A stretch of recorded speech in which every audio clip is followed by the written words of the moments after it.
Good morning, everyone. Appreciate everybody's attendance today.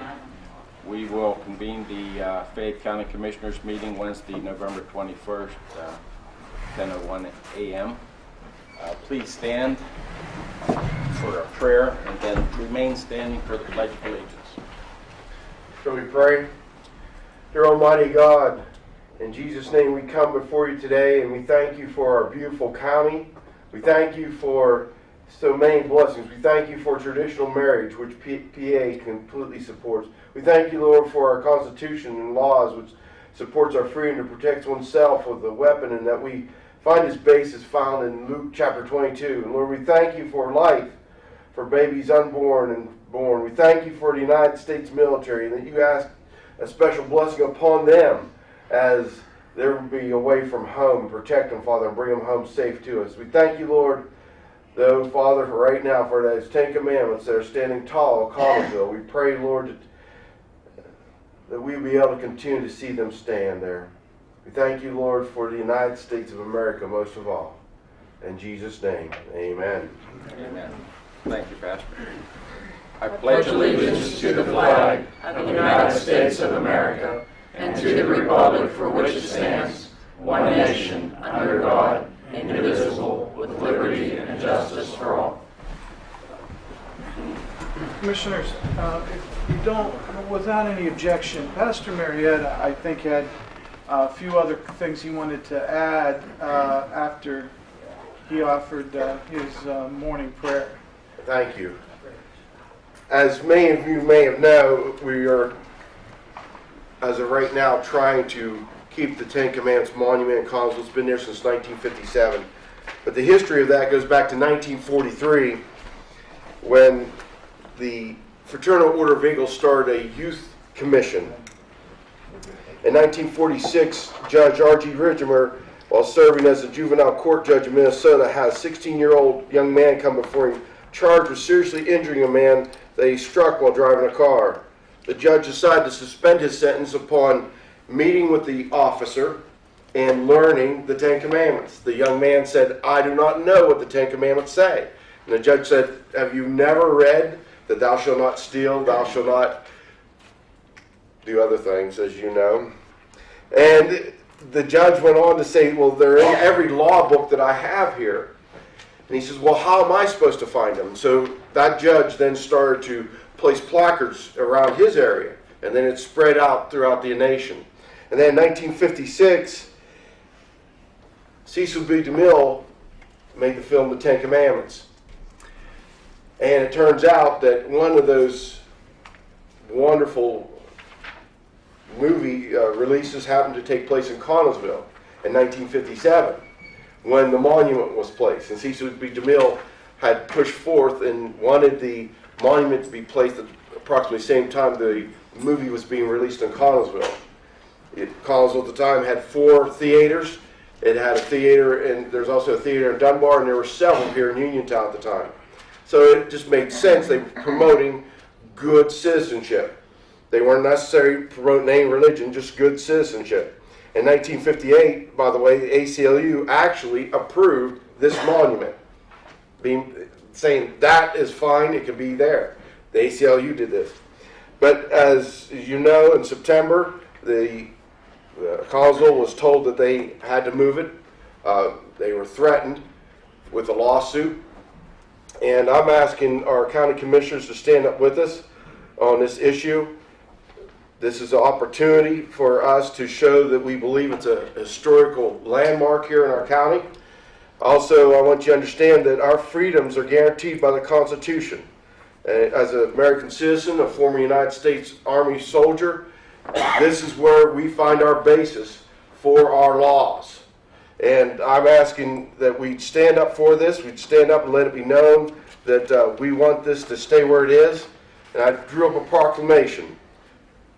If the county commissioners would be so kind as to look at this, it says, the proclamation says this: by the County of Fayette, Commonwealth of Pennsylvania, this Ten Commandment monument and the land upon which it was erected and dedicated by the Fraternal Order of Eagles in 1957 is hereby designated a historic landmark by the County of Fayette, Commonwealth of Pennsylvania. Viewed across time, this granite monument signifying the rock of American law and jurisprudence, has had a profound positive influence on we the people and is worthy of preservation for the future generations of this one nation under God. Registered in the County of Fayette, Commonwealth of Pennsylvania, this 21st day of November 2012 AD. As I explained to the pastor, the Board of Commissioners, and I'm speaking for myself, we don't have the governing authority, as you know, to designate anything as a historical landmark. That would be up to the Pennsylvania Historic Museum Commission, and you're in the process of petitioning them for that designation.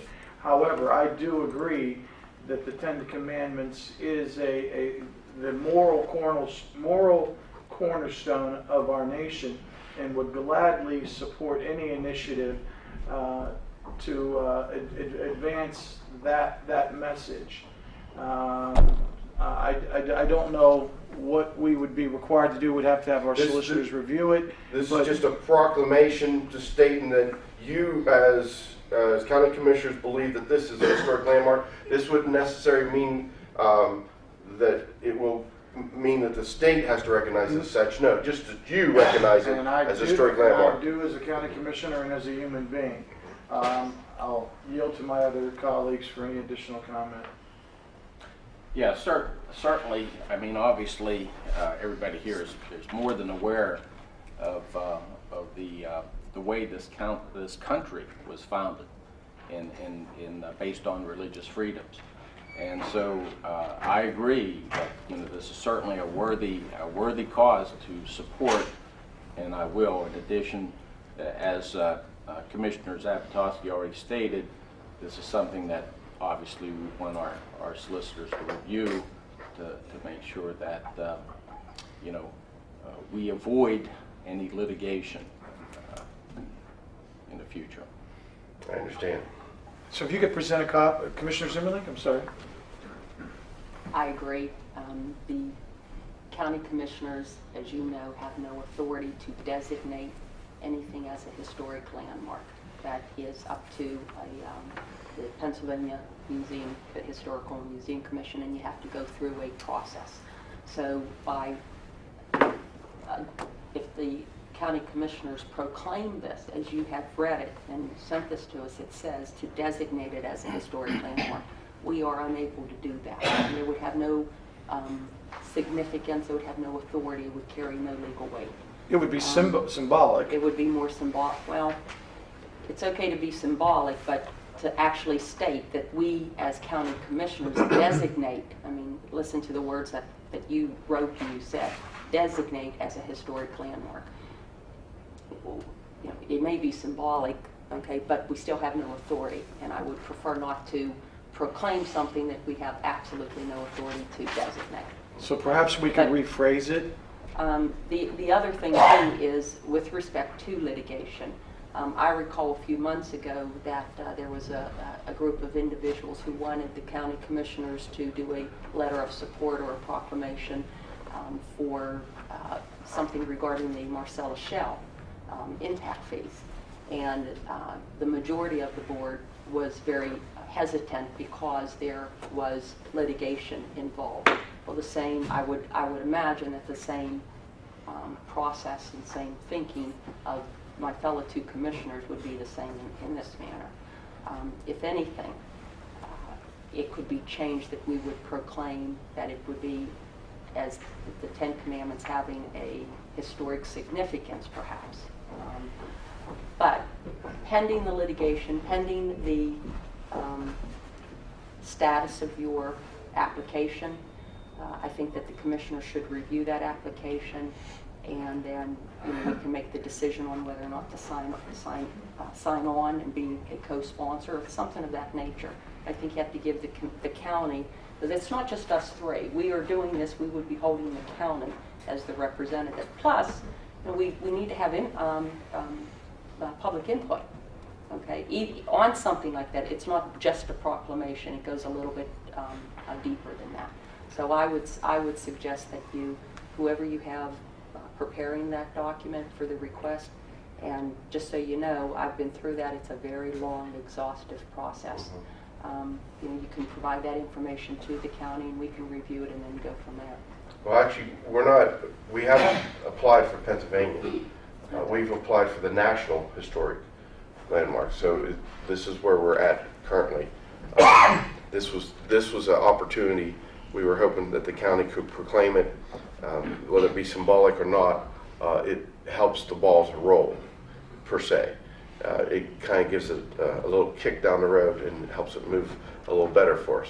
But I understand we will go back to the drawing board and see if we can change some wording, and maybe that will be sufficient for the solicitors to. I want to thank you for your efforts, because what you're doing is a good thing.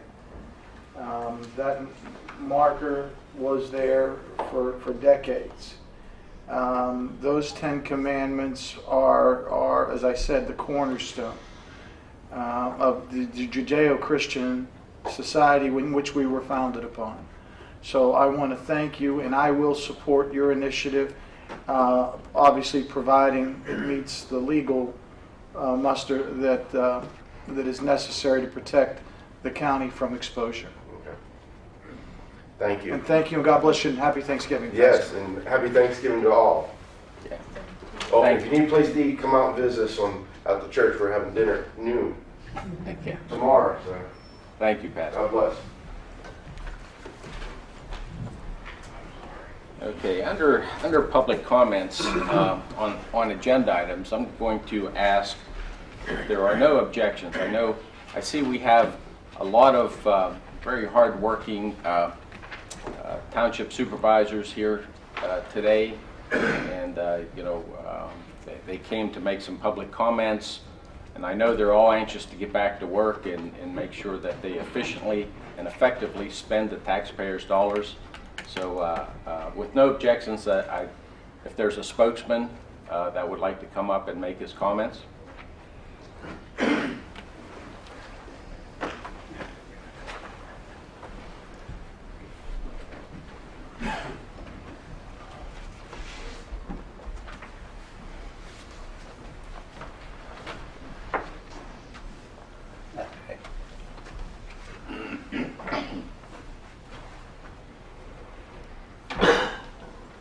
I took my pit hat off. I don't want to offend any Penn State people.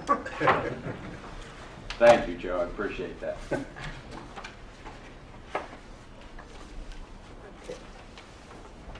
My name's Joe Petrucci.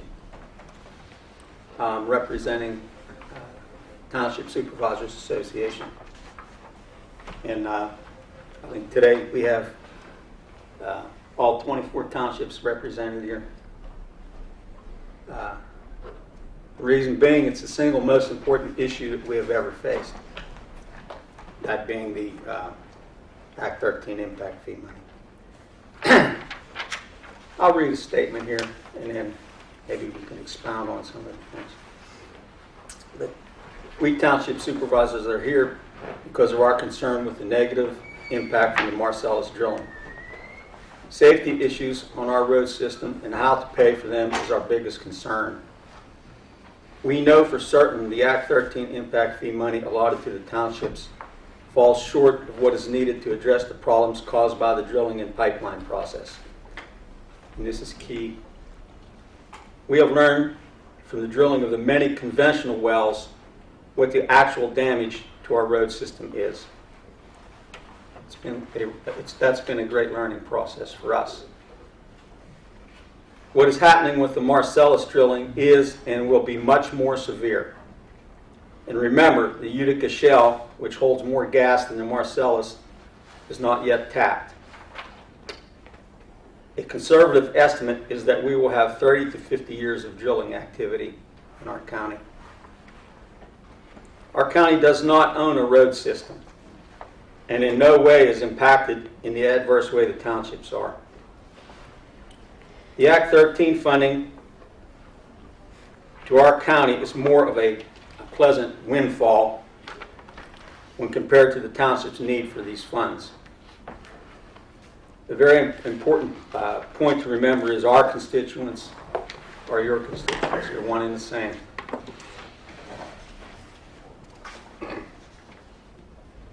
course, we realize that you guys are being tugged at from every direction by all elected officials and others. And their intentions and causes probably all have merit. But the big question is, how are they impacted? And the key word here is impacted. This is an impact fee. How are they impacted by the drilling? And can their needs compare to the township's costly obligation to provide safe roads for our citizens? Of course, we don't think so. Collectively, and I'm not pointing this out to toot our horn or anything, but just to show you that we've become pretty much experts on what happens to our roads in this process.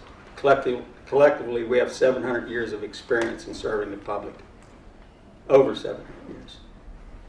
We're more qualified by far than anyone else on this critical matter. And we hope you would please consider that and respect that when you make your decision. But before going any further, I'd like to go back a little bit and talk about what's happening to our roads. And if anybody from the supervisors would like to chime in, is that all right, or am I just... Okay. But if you go back and look at the road systems that we have in our townships, most of them started as horse and buggy roads back in the 20s and before. And then as automobiles became popular, Model A, Model T, they started to make improvements to the roads for people to get around on. And that's continued. But it evolved from just dirt roads to roads that were that had to be paved in some way. So let me go back a little further. Township supervisors were allowed to, back then, and still are, as a matter of fact, it's never been removed from the code book, go onto properties and quarry stone to build roads with. And that's what they did. And in fact, we have several in our township, old quarries. But the stone that they quarried was always sandstone. So most of the road bases are old sandstone road bases. And then in the 30s, and when there was more cars, the 30s and 40s, we started to do what they call pancaking, or tar and chipping of these roads. And that was your standard procedure for 20-some years, into the late 50s, early 60s, actually. Some roads were paved, but not many. This was the standard way of paving. So, again, as people demanded better roads, we started to pave these roads, and what you have now are, basically that type of road with 4, 5, 6, 8 inches of pavement on top. Depends on how many times the road got paved over the years. So they're not good roads. We have a it's not a good system. If we were building roads today, we would use limestone, and it would be done much differently. But now picture this. We had enough trouble just taking care of the roads as they were, but now we have this Marcellus shale drilling. To frack one well, of which there's usually 3 wells on a pad or more, it takes approximately 3,000 heavyweight trucks carrying water to do that. It takes 4 to 5 million gallons of water to frack a well. Now, a second well, there's not as much truck traffic. I think it's 20% less for the second and third well, because some of the water is reused. But basically it takes, to do a well, 7,000 to 9,000 trucks traveling on these roads, many times in freeze and thaw conditions, spring weather. But if it was in perfect weather, what happens is they pulverize the roads. It happened just on these shallow wells. Now with these Marcellus wells, it's much, much, much worse. So what's happening gas companies have been pretty cooperative.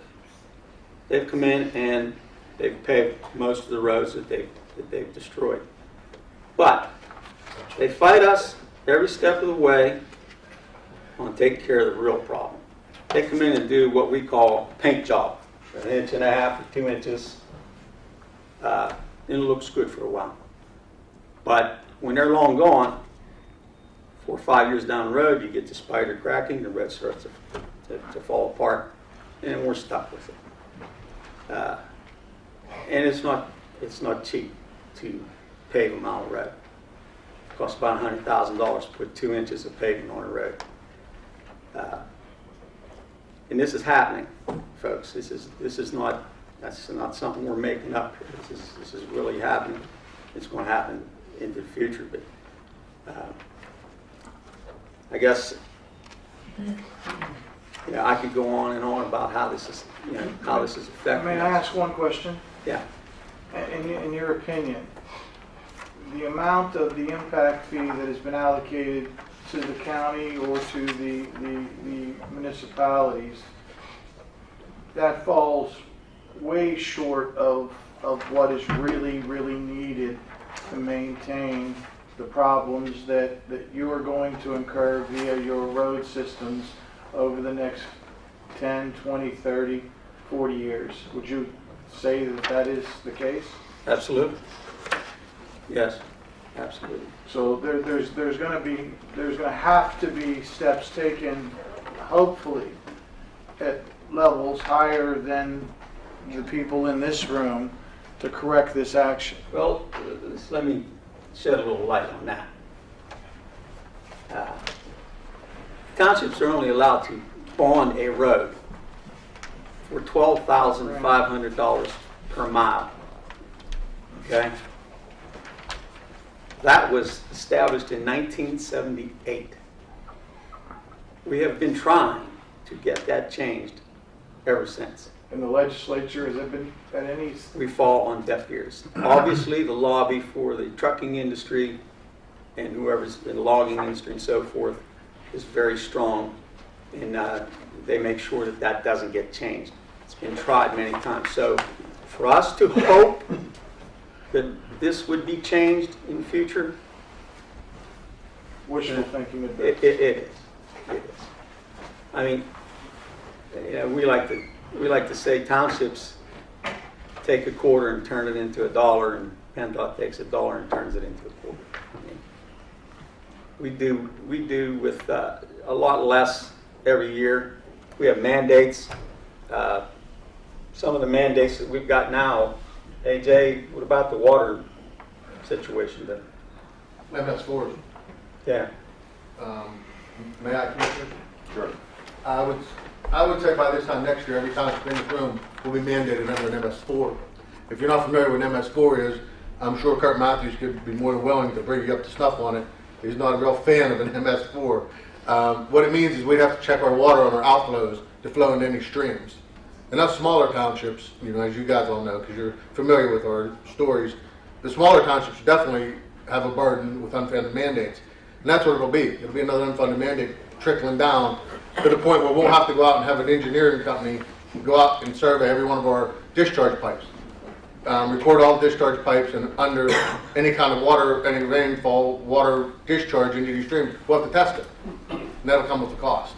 And as Joe says, over the years, we've spoken with you guys and ladies about the liquid fuel situation. And when you come to us about you have bridges and you have a problem with your bridges, we all understood that. And we all understood that you needed to take that money and use it to repair your problems. I think what Joe's going with this is we're just asking for some of that money to be put back, when it used to come back to local government. And we're having the same problem, just in different forms of unfunded mandates that you folks are having as well. It's, when you look at CYS type of issues. So we're having this same thing. I mean, we're all technically, in my opinion, we're all in the same boat, because we're catching the shortfall from the federal government and then subsequently the state government, and it's coming down to the counties and local government levels. But I guess, again, who's hurt the most here in the pocketbook? It's the townships. We're impacted greater than anyone. You know, when they came up with this law, people from legislators and senators from the east who have no Marcellus shell, And they Commissioner wanted some of Johnson, that money. That, your impacts, them unfunded mandates you're referring to aren't coming from the end of the gas well industry. No, I'm just saying, it's just a different set of Yeah. unfunded mandates, Yes. that's all I was saying. I think German Township has a problem now. You guys have to produce. It's unbelievable the amount of damage that we're occurring out in German Township. It's just not with just roads by all means, commissioners, that now we are faced with bridges that, not only that, $300,000 to put one culvert box bridge in. And not only that, our roads, we have roads, but like Joe said, paving roads is the easy thing, but your sub-base, you can pave all the roads you want to pave. If you don't have a sub-base under our roads, which were made back in the early 1900s for Model T Fords and little pickup trucks and small trucks, now you have these trucks out there impacting the roads that are hauling, you know, thousands and thousands of gallons of water and grime, and you have no idea the phone calls and the people who complain about the dust, the dirt, the noise. It's unbelievable. One of the biggest Unbelievable. problems. German Township is really being hammered bad, and we're like everybody else. We feel that we have a lot less like Manhattan and surrounding townships. We are the ones who have the bulk of the oil wells in our townships, and we're being impacted more than anybody out there. And everybody got their hands out there wanting money, and we need to rebuild our roads and bridges because we're being impacted more than anybody else in the county. Is us small townships with oil wells. One of the problems that's cropped up here now with the industry, you know, at first everything was great. Well, we're going to help you out. But now there's an impact fee. So their attitude has changed. Why would they want to help you when now they have to pay? Why do they want to pay twice? And that's the way it's starting to go. Commissioner Zeptowski, I have one more thing. We have 7 bridges right now that are very deplorable that the state and have to be replaced from our engineer's standpoint, that have to be fixed and replaced within a certain amount of time, or they're going to shut these bridges and roads down, and we're just faced like everybody else. Where do we get $300,000 for a culvert box bridge to handle, you know, those big trucks? Another one of the problems that has cropped up, I know you guys are facing it right now. The drilling company wants to know how you came up with the ordinance to put a 10-ton weight limit on your road. They got a bank of lawyers. We got a solicitor. You know, it's going to cost them thousands of dollars to redo their ordinances if they get challenged in court. And that's just German. That's just starting there. One more other thing is also one more point I have to make. If the county and the state will quit making us have permits for everything we do, I mean, you have to have a permit for everything you do in the county. It is absurd for us to have our people in our county move out of our county to meet the mandates and the permits, just permits for everything you do. It's absolutely absurd how DEP and all these people can come in there and mandate permit for this, permit for that, and we have to abide by it, and that costs lots and lots of money. If we would quit permitting people in townships and help each other out, it wouldn't be this situation. But everybody's out for that dollar. We know For nothing, paperwork. The other thing is pretty much in German Township, just like when they come in, like one year they put almost $1 million in pavement in our area. And then now that $1 million, those roads right there are falling apart. So we have to fix them. You know, we have to put them back together, just like the guide rails they put up. Once the guide rails are up and they look nice and everything, but once someone starts smacking them, hitting them, we're the ones that got to replace them with the money and everything. So everything comes back out of our pocket, and we keep getting cut more and more every year on our monies. So. just another little thing that the state did to us this year. When someone gets a traffic violation, Yeah. and some of the heavyweight trucks that get that's a substantial amount of money. Well, the townships were getting half of that for years and years and years. State took it off of us this year. We no longer get that. So they're taking money and mandating. Hey, Joe, can I have one more? Sure. Commissioner, I'll give you a perfect example. We had a bridge that was down to 3-ton weight limit. We had to close it. It was closed for 3 years. And like everybody, you guys know, we begged, tried to get money. $280,000 to put this in. Central Bank gives us a loan. Dealing with the water authority, and it was Westmoreland at the time, wasn't fortunate enough to have North Fayette, because you could work with them a little bit. Westmoreland, they charged us $18,000 to relay a line that we could have did for $10 a foot.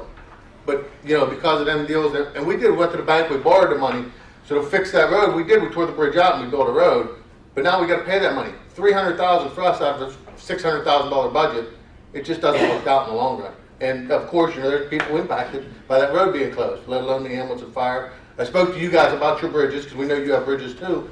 But on the other end of that, they're bonding our roads. I can't answer you if you're bonding your bridges. You know, and that's a big impact there also. I think the Redstone has a problem. They just paved the road 5 or 6 years ago. 3 years ago. 3 years ago? 300. If you'd like to expound on that, George. About 3 years ago, we had 2 roads, major roads in Redstone Township that we paid. It was approximately $300,000, and they're already starting to crack up. And, you know, $300,000, I'm sure we're getting a nice penny with the impact money, but it doesn't go far. No, It does not go far. I guess our argument to you is, you know, the money has been kind of dropped in your lap. You're impacted in some legal ways, but not, you know, not the way we are. That's why we're after your money.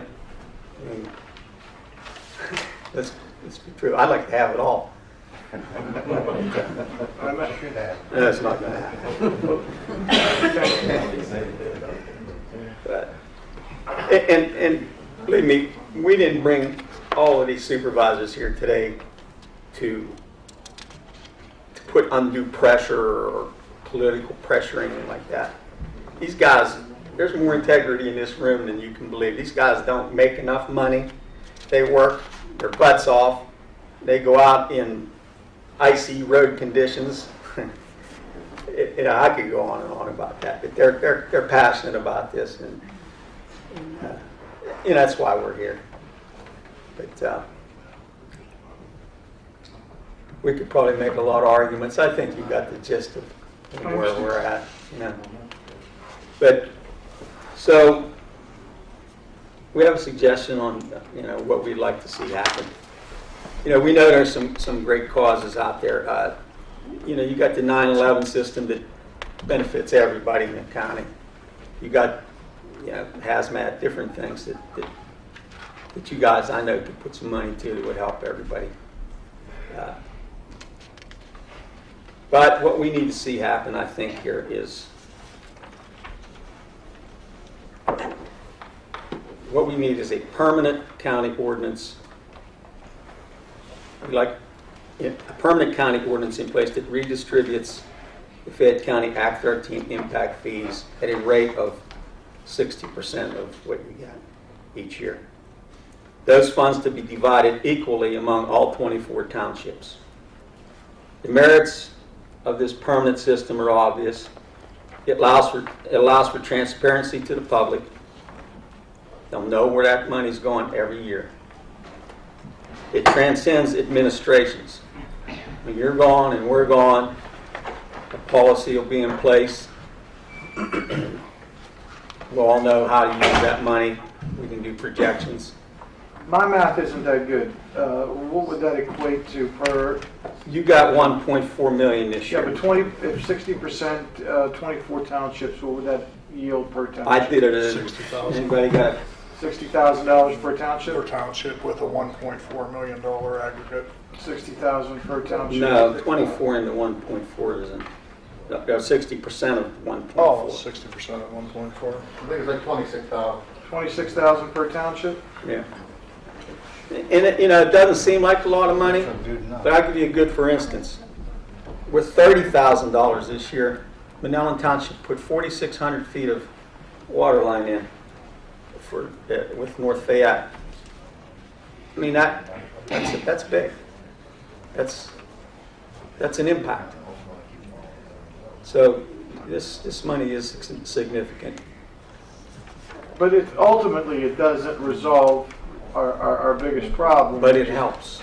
Well, but I mean, our biggest Helps. problem is we still need more money coming to be piped down to the townships from the state for road infrastructure repair. I mean, that's ultimately the answer to this problem. Yeah, but we can't solve every problem. We're here right now. Oh, I understand. I just. But I was You're right, absolutely. I mean, it's just, but keep in mind, since 1978, we've been looking at that 12.5 a mile, and we haven't made any progress on that. So, Well, they were supposed to fund the courts since what, 1981, I think, and we haven't seen that happen yet either. So I understand your frustration. Commissioner, 29.1 was the number. 29,000. Okay, thanks. now that's going to change every year, because next year, instead of them paying 50 grand, I think they're going to pay 40, okay, for the second year. And then it goes to 30 the third year. And then the fourth through the 10th years, it goes down to 20,000. This is what the company pays the state, and then they take out their 40%, and then 60% comes back to all of us. And that's going to drop. But we're going to have a lot more wells drilled in the future too. So that's going to, it's going to fluctuate and change every year. But we will know at the beginning of the year, where we're going to be, and we can do our projections, and we can plan, and we can do our budgets. And then with what's left that you guys have, you'll be able to. We'll know every year how much money's going to be there. So, I think as far as wells in the county, right now,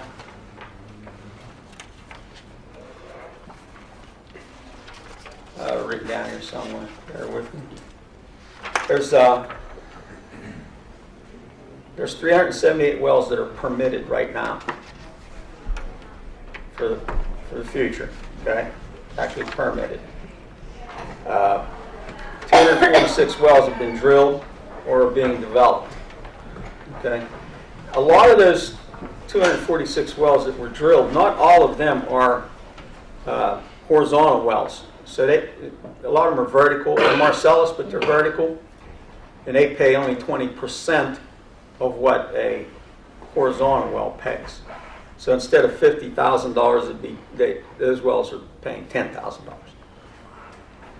But all the wells, from what I understand from the people I talked to at Chevron and so on, there are going to be nothing but horizontal wells from now on.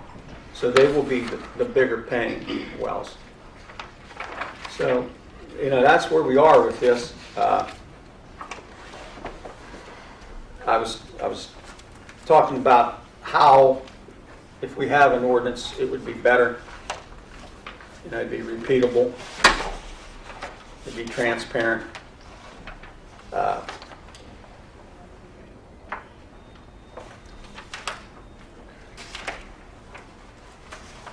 Basically, the ordinance part of it, do you have questions about why, how we would do that? And I know that you haven't, we're throwing this number of 60% at you, and you're probably not going to want to, if you want to give us anything, I don't know. You're probably not going to want to give us 60% because, Well, Joe, You have- if I can make a few comments. First of all, just to let everybody know, a little bit about this process, and I'll try to be brief. We had over the last several months, many months, we had approximately 203 people sit down and draft this Act 13 bill. Those people are called our state legislators.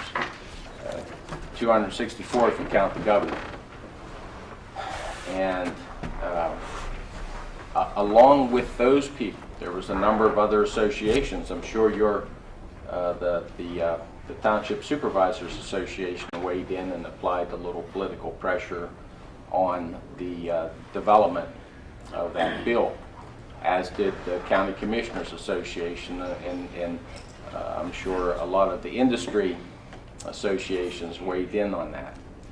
At the end of the day, it turns out that there was approximately 7 you know, when he decided, first of all, to do this flat tax method, which if there's anybody in this room that didn't hear that I am not for the flat tax, then I'll make it clear right now. We should have a production tax. That was the first mistake on the Act 13 bill. We needed a production tax, which would probably give us 3 times the amount of money that we're getting right now. As they get in West Virginia and New York. Exactly. In most other states, that they have some type of Marcellus or Barnett or this type of deep production gas. You know, then of course the state, and I'm sure, Joe, you're going to say the state doesn't need their 40%. No, I would never say that, because I think they do. Okay, and then right now this year the county received $3.8 million. 2.4 of that, you know, was divided among your municipalities, and 1.4 came to the county. Now, I have to tell you, you know, the county is probably, you know, there's not much money that we're going to spend on things that aren't going to help the townships anyway. Now, our biggest problem is keeping people safe. Okay, second-class township code, when we take our oath, the biggest part of our oath is to protect the health, safety, and welfare of our citizens. We are impacted. These wells are destroying our roads and making them unsafe. We have to put our resources on top of the resources that we're getting from the gas companies in place to protect us, to protect and to improve our roads. There's not enough money. You guys are not impacted whatsoever. This is a pie in the sky that got dropped on you. Joe, I have to take issue with that statement. We have, how many, 80 or so? 63 bridges. 63 county bridges. Mm-hmm. We have a number of those bridges that we've reduced the weight limits down to 3,000 pounds. I mean, you can't drive an SUV across some of Yeah, those but bridges. what roads are those county bridges on? Not on any state roads. They're all on township roads. Again, we're all in the same boat here, Exactly. guys. That's the point I'm trying to We're all in the So- same boat. Yeah, so if the county doesn't repair those bridges, it hurts you guys. Let me It ask hurts you this. the people who live in your How much municipality. liquid fuel money does the county get every year? Anybody know? You have that number? Off the top, hold on, I'm trying to find a look through my revenues, I'm not sure if it's on here or not, but we'll look. That number is just like everything else with CYS and HMR.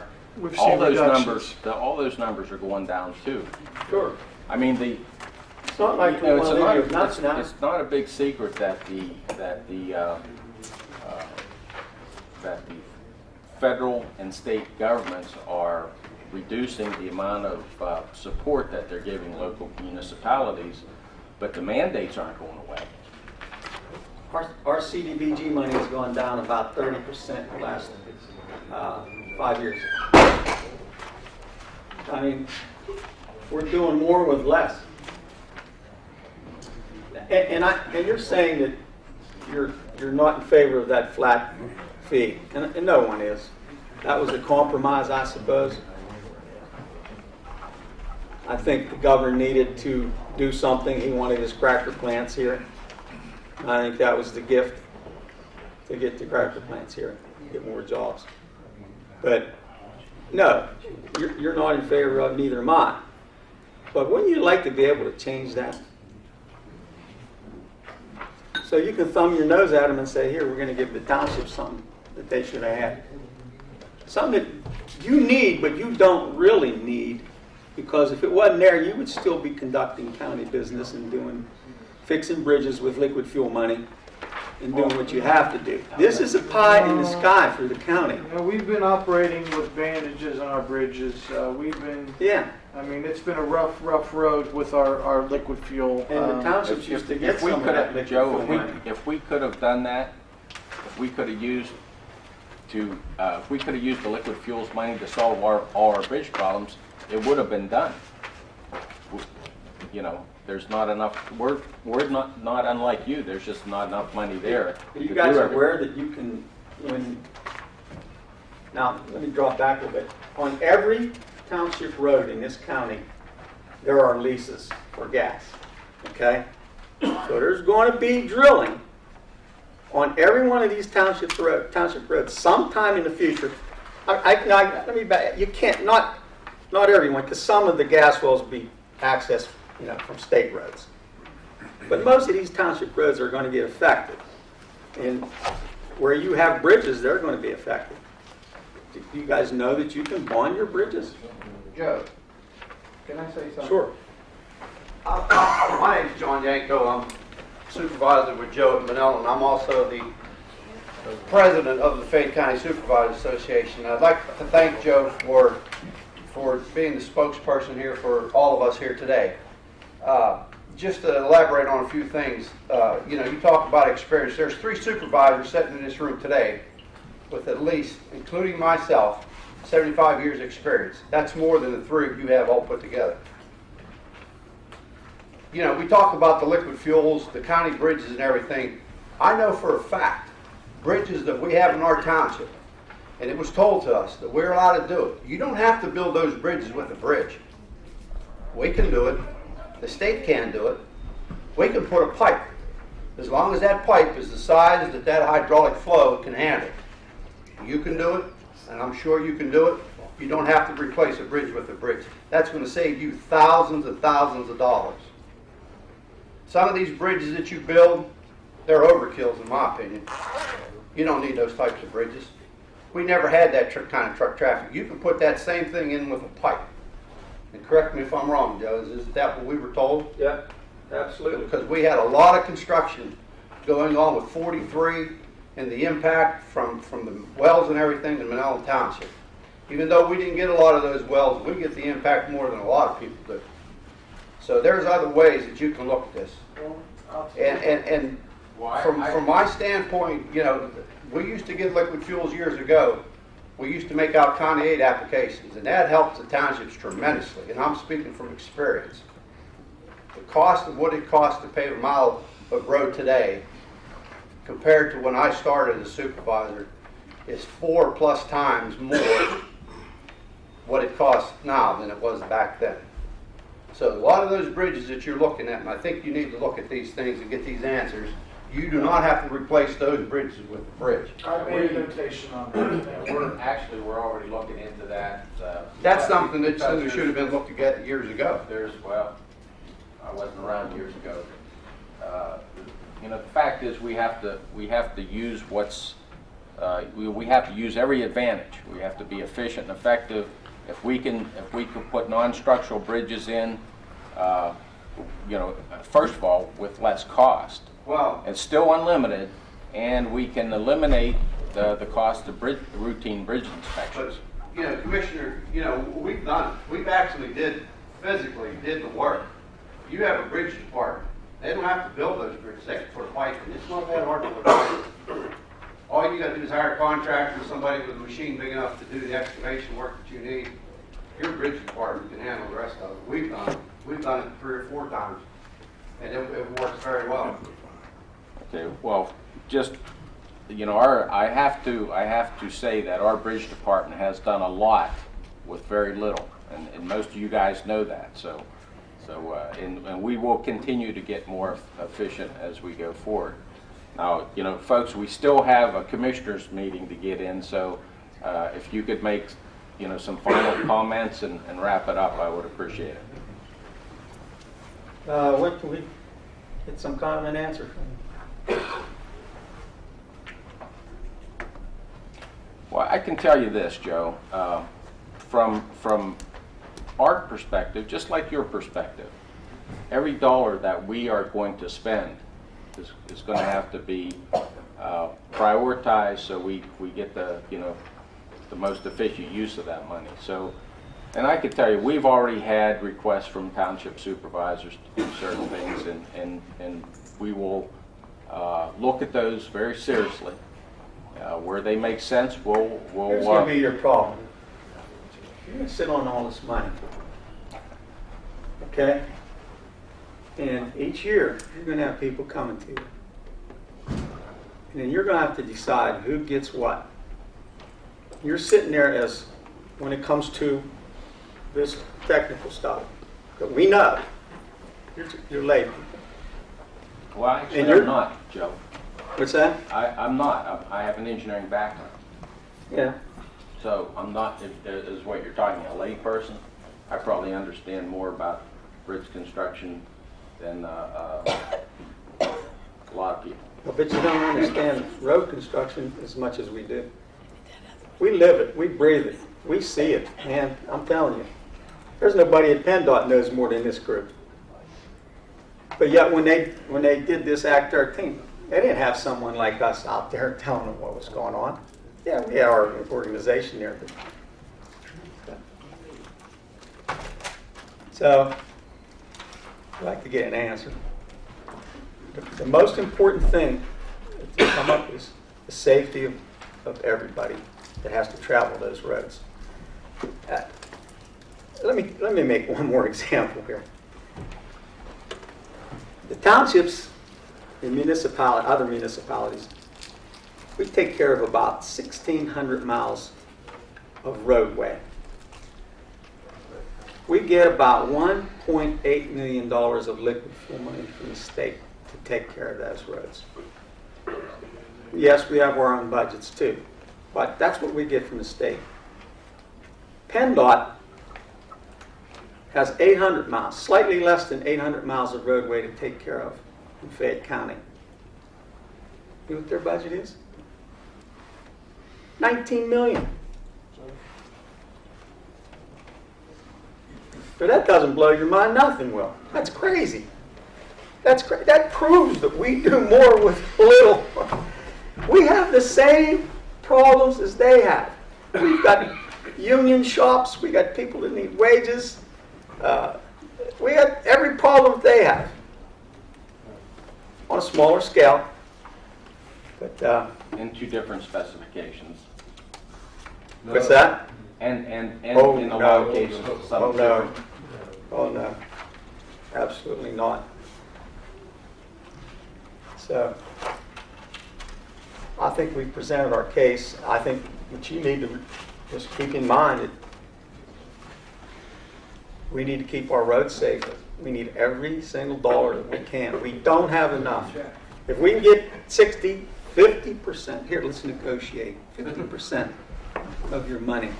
That still leaves you realize what kind of pile of money you're going to have sitting here for years to come for you to spend? That's why we're not asking for all of your money.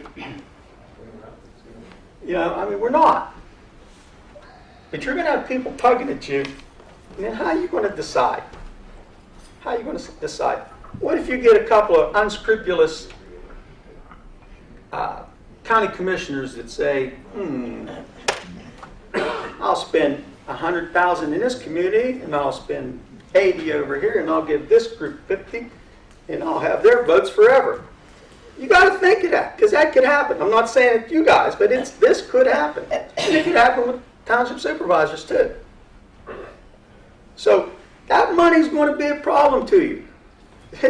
It's going to be a problem how you dole that money out.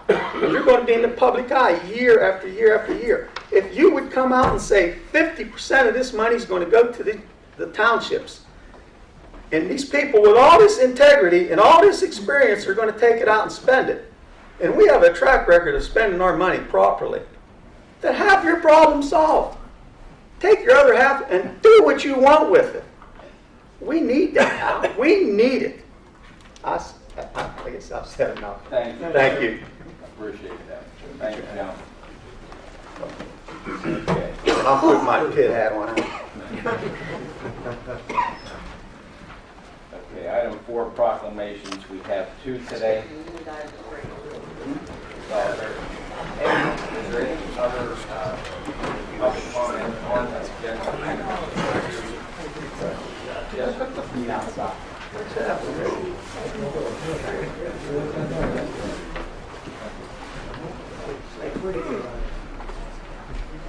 I'm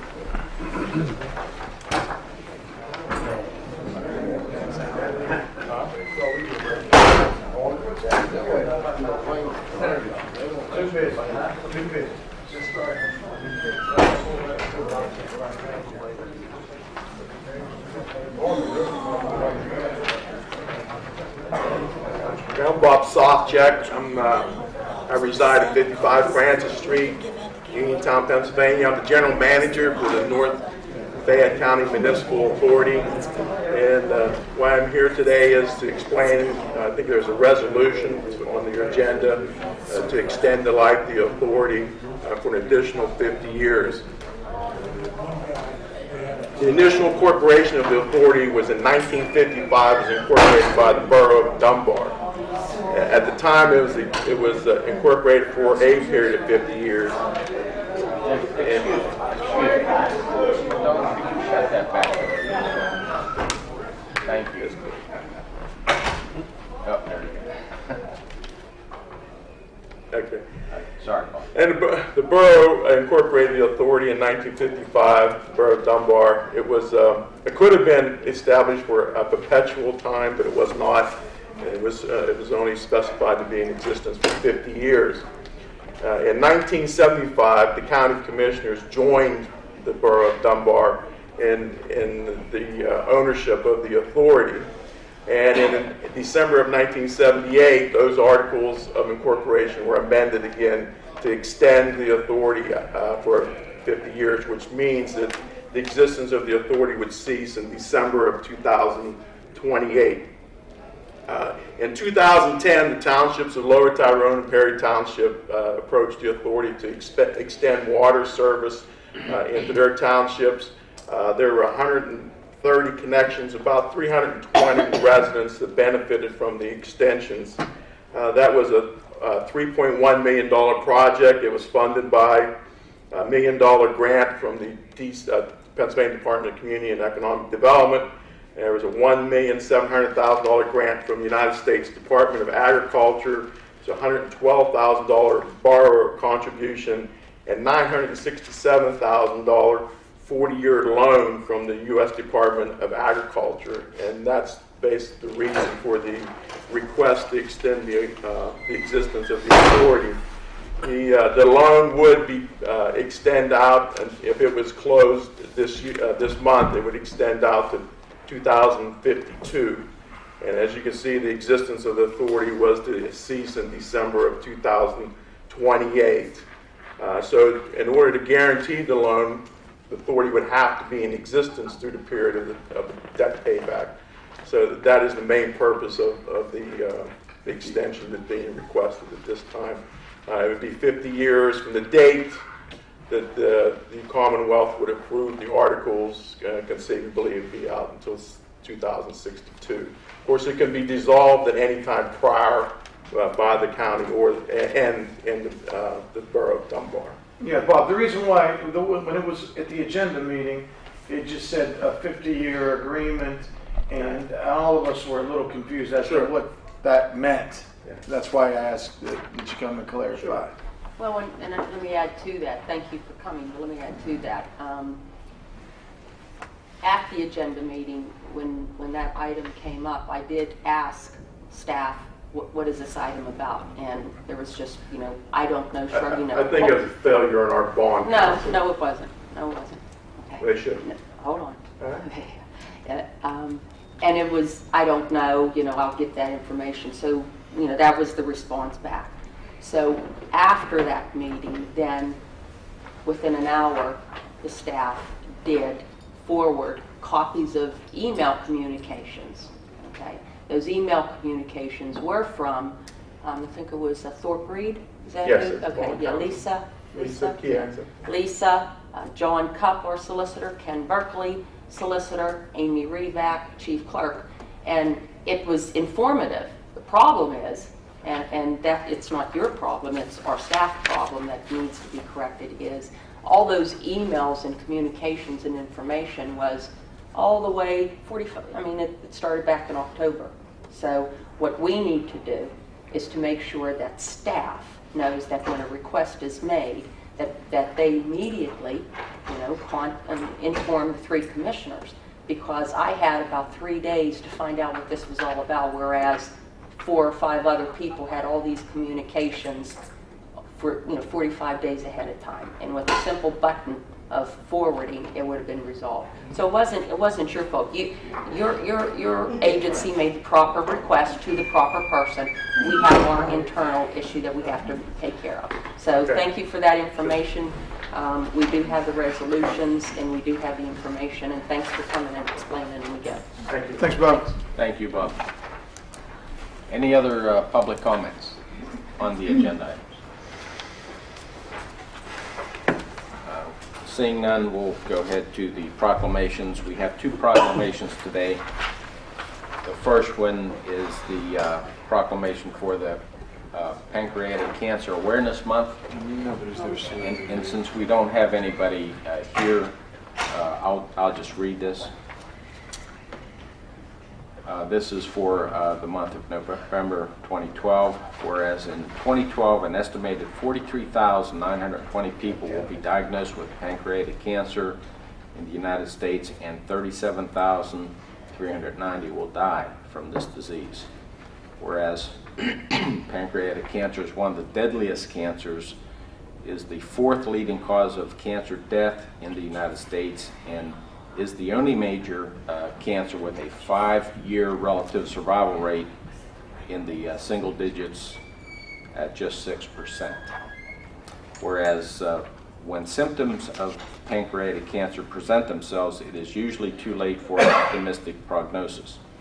And 74% of pancreatic cancer patients die within the first year of their diagnosis, while 94% of pancreatic cancer patients die within the first 5 years. Whereas all of the racial ethnic groups in the United States, African Americans have the highest incident rate of pancreatic cancer, with 34% and 70% higher than the other groups. Whereas approximately 1,940 deaths will occur in Pennsylvania in 2012. Whereas there is no cure for pancreatic cancer, and there have been no significant improvements in survival rates in the last 40 years. Whereas the federal government invests significantly less money in pancreatic cancer research than it does in any of the other leading cancer killers, and pancreatic cancer research constitutes only about 2% of the National Cancer Institute's federal research funding, a figure far too low given the severity of the disease, its mortality rate, and how little is known about how to arrest it.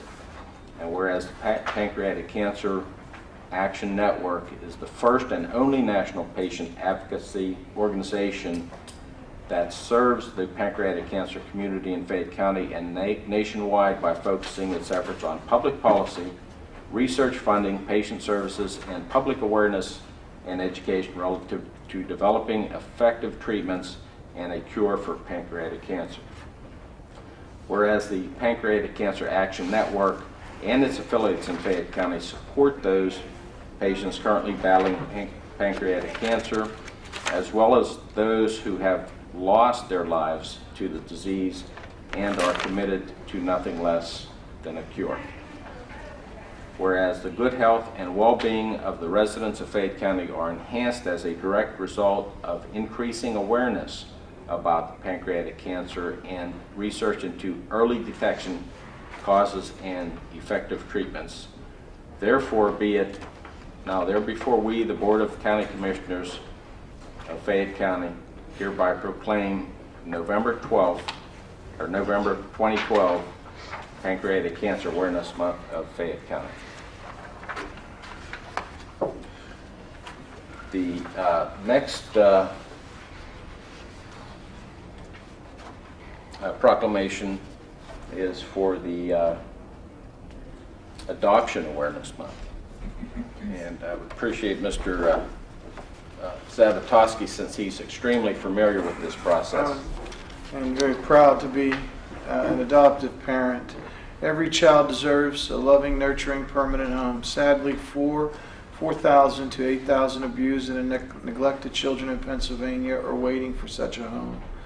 These children are not newborns. Most people picture when they think of an adoption, generally they are older boys and girls and teenagers who may have unique medical, physical, psychological needs.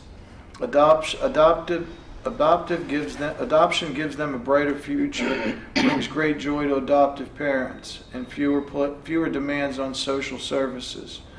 Adoption is the permanency plan for approximately 4,000 to 8,000 children in Pennsylvania, and nearly all of these children have special needs because of physical or mental or emotional disabilities, because they must be placed as a sibling group because they are minorities or because they are school-aged. And these children need extra patience and support to help them overcome previous hardship. In 2012, 4,000 to 8,000 children who have special needs were placed in adoptive families in Pennsylvania. And they are families able and willing to adopt children who have special needs. And it is important to stress that a disability or low income or unmarried status does not preclude the right to adopt. Children waiting for adoptive parents and families who have adopted these children require and deserve community and public agency support. Now, therefore, the Fayette County Board of Commissioners do hereby proclaim November 12th as Adoption Awareness Month in Fayette County. In honor of this event, I encourage all citizens, community agencies, religious organizations, businesses, and others to celebrate adoption, honor families that grow through adoption, focus attention on those children who live in the shadow of an uncertain future while they await permanent families. There he is. Yep. I make a motion to approve the proclamations. All those in favor? Aye. Motion carries. I'd just like to add a short comment that I think people who adopt children are very special people.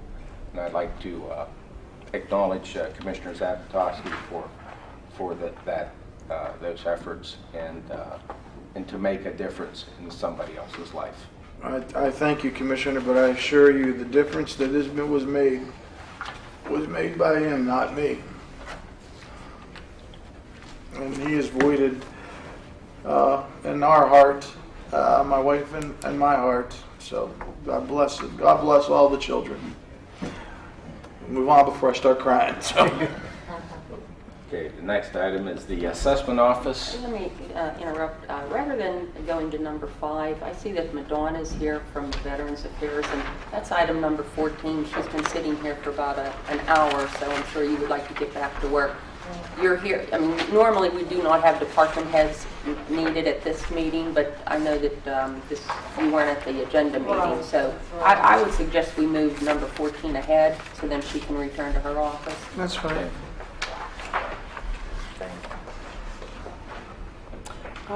We were just asking to consider the approval to advertise for the following, for the flags, 36,288 flags, and the markers totaling 2,100 markers.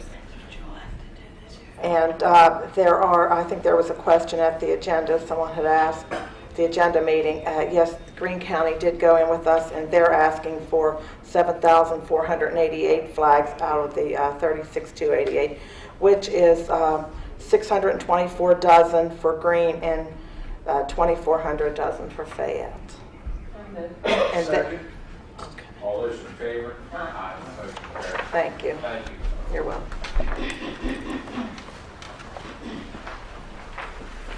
Okay. Under the assessment office, consider approval of the following for real estate tax exemption as they have received 100% disabled veterans by the Veterans Administration of Pennsylvania effective for the 2013 tax year. Mark Schweitzer of Markleysburg, PA. I'll make the motion. Second. All those in favor? Aye. Motion carries. Consider approval to send 4 certified assessors for 3 hours of required continuing education classes on December 12, 2012, at no cost to the county to Oakhurst, Restaurant in Somerset. Move. Second. All those in favor? Aye. Motion carries. Under the Behavioral Health Administration, consider approving the following agreements and modifications Make a motion. as listed.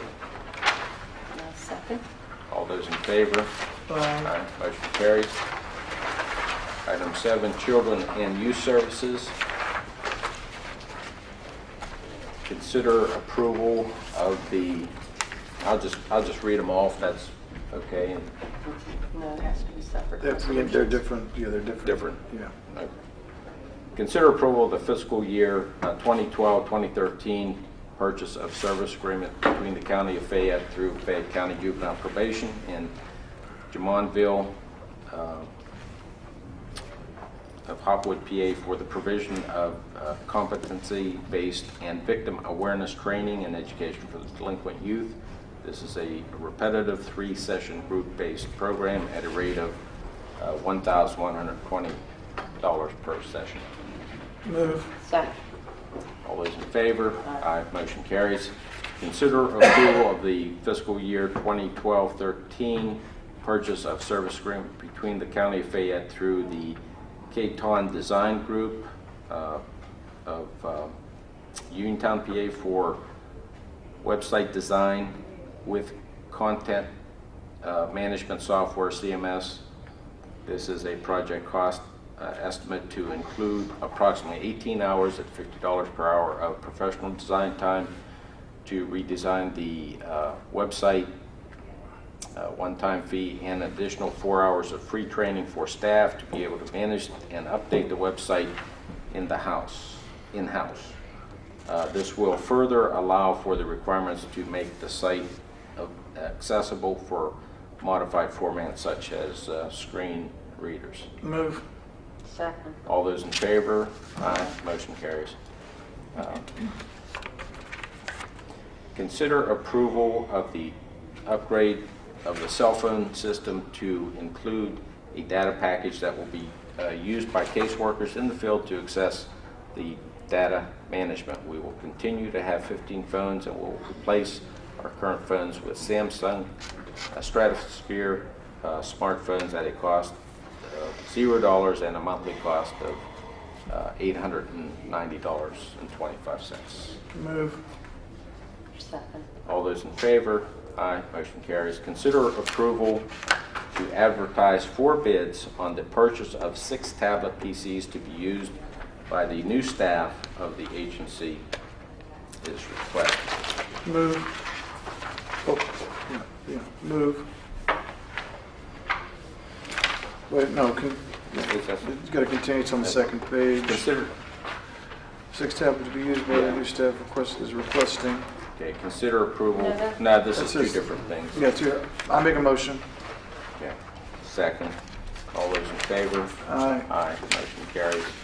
Consider approval to purchase 19 Fujitsu port replicators at a cost of $159 for a total cost of $3,021. These will be utilized as docking stations in the work areas for staff and the tablet PCs previous acquired and requested above. Move. Second. All those in favor? Aye. Motion carries. Under the controller, Sean, could you give us a financial condition status report of the county? Sure. Commissioners, for your approval on this 19th day, or actually 21st day of November 2012, in our general fund checking account at United Bank, we have $6,498,054.64. Monies that are owed to our general fund, which include victim and witness, children and youth, and 9/11 project, total $1,440,000. ARC payments due, which include intermediate punishment, offender supervision, and domestic relations, total $89,983.50. Central service payments, which include C-17, offender supervision, intermediate punishment, and victim witness fund, total $78,686. Funds that the general fund owes are the Tran note in the amount of $4,500,000 and the ARC payment, which is $794,797.75. And I want to point out that that total is only inclusive of the general fund portion of the ARC. That does not include the other departments. That total brings us to $5,294,797.75. For the budget year 2012, our net cash position is $2,811,926.39. Total 2012 revenues, $25,022,658.13. Total 2012 expenditures, $22,040,431.54. Total 2011 expenditures, which were paid in fiscal 2012, are $2,030,829.03. In our capital reserve fund balance, we have $62,983.26. In our bond fund balance, we have $306,919.22. I also wanted to add, Commissioners, that we need to start the advertising process for our TAN note immediately, if not sooner, so that we can have those numbers locked in by January the 1st. That's on the agenda. Oh, it is? My apologies. I just wanted to make sure we made that point perfectly clear. Thank you. Okay, thank you, Sean. Under Emergency Management, 911, consider approval of the annual Motorola service agreement for 2013 in the amount of $67,330.44 paid quarterly, an increase of $1,961.52 over 2012. Move. Second, all those in favor? Motion carries. Under Courts, consider approval of the purchase of 30 training taser cartridges from Whitmer and Associates to be paid out of the 2012 Capital Outlay Fund for mandatory yearly certification for the Fayette County Court Security. The cost of each cartridge is $19.95 for a total of $598.50. Move. Before you do that, there is no 2012 capital outlay for the courts. That, if you look at the budget in past years, it isn't there. That should say the 2012 capital, not even the 2012, that should say the Capital Fund 51. Yes, I'm sorry. Capital Fund. So if your motion would be to be paid from the Capital Fund 51. Yes. Second. All those in favor? Aye. Motion carries. Item 11, Human Resources Department. Consider approving the promotion of caseworker 2 Robert Madison to caseworker supervisor at $20.52 an hour effective November 26, 2012. Move. Second. All those in favor? Aye. Motion carries. Consider approving the hire of Kevin Hansen as a caseworker at $15.12 per hour effective December 3rd, 2012. Move. Second. All those in favor? Aye. Motion carries. Consider approving the hire of Julie Heasley Cameron as a caseworker at $15.12 per hour effective December 3rd, 2012. Move. Second. All those in favor? Aye. Motion carries. Consider approving the hire of Ashley Chrissy as a caseworker at $15.12 an hour effective December 3rd, 2012. Move. Second. All those in favor? Aye. Motion carries.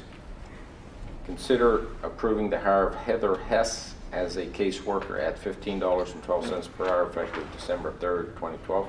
Move. We missed one. There is one. Matthew Oh, Sullivan. okay. I'll second that. Did you just? I'll second the Heather. I made a motion on the Heather S. Second that. Okay, all those in favor? Aye. Motion carries. Consider approving the hire of Matthew Sulick as caseworker at $15.12 an hour effective December 3rd, 2012. Move. Second. Consider approving the hire of Mindy Tate Sullivan. All of you forgot to call for the vote. All in favor? Oh, Matthew. Okay, all those in favor? Aye. Motion carries. Consider approving the hire of Mindy Tate Sullivan as caseworker at $15.12 an hour, effective December 3rd, 2012. Move. All those in favor? Aye. Motion carries. Under the Emergency Management Agency, consider approving the promotion of part-time dispatcher Tiffany Shea Bolin to a full-time dispatcher at $12.42 an hour, effective December 2nd, 2012. Move. Second, all those in favor? Aye. Aye. Motion carries. Under fact, consider ratifying the hire of Donald Gallagher as part-time bus driver at $11.07 an hour, effective November 13th, 2012. Move. Second. All those in favor? Aye. Motion carries.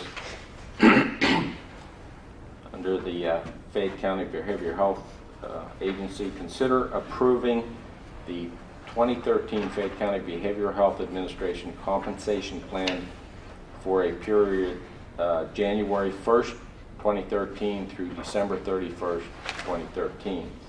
The annual increment will be approximately 3%. The longevity seniority increment will continue to be a movement of one step, approximately 3% on the approved salary schedule. Move. You just read the behavioral health one, right? Yes. Yeah. Second. All those in favor? Aye. Motion carries. Under Human Resources, consider ratifying the collective bargaining agreement between County of Fayette Board of Commissioners and Children and Youth Services employees represented by Pennsylvania Social Security or Social Services Union, SEIU Local 668, for a period of January 1st, 2012 through December 31st, 2014. Make the motion. Second, all those in favor? Aye. Abstain. Motion carries. Under Information Technology, consider approving the promotion of part-time IT assistant Michael Miller to the IT technician at the non-union, non-supervisory pay grade 10, step A, at $12.71 per hour, effective November 21st, 2012. Move. Second. All those in favor? Aye. Motion carries. As you're reading the prisons, since they are all volunteer, it looks like the same dates, other than the, I don't have any objection if they're all read into the same resolution. That's fine. Unless someone else has an objection. No objection here. Okay, consider approving the 480-hour volunteer internship of Penn State Fayette Human Development and Family Studies major for Rebecca Williams, Sarah Scully, Stephanie Conway, and Caitlin Lemon, effective January 2nd, 2013. Move. Second. All those in favor? Aye. Motion carries.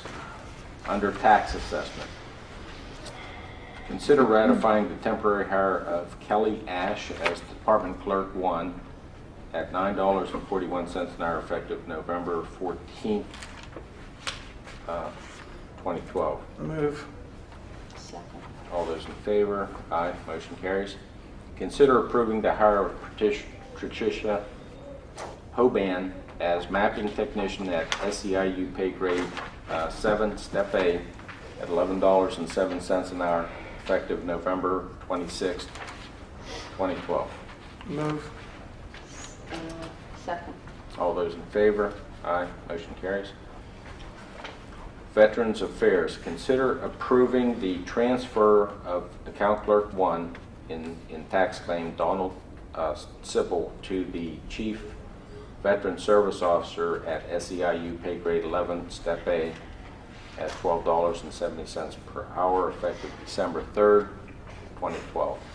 Make the motion. He is a veteran and also a service officer at the VFW in Connellsville. I'll make the motion. Second. All those in favor? Aye. Motion carries. Under Information Technology, consider ratifying the purchase of a 36,000 BTU air conditioning unit at a cost of $3,000 for the computer room to be paid out of the 2012 To be paid out of the capital fund. Capital 51 fund. I'll move. Second. All those in favor? Aye. Motion carries.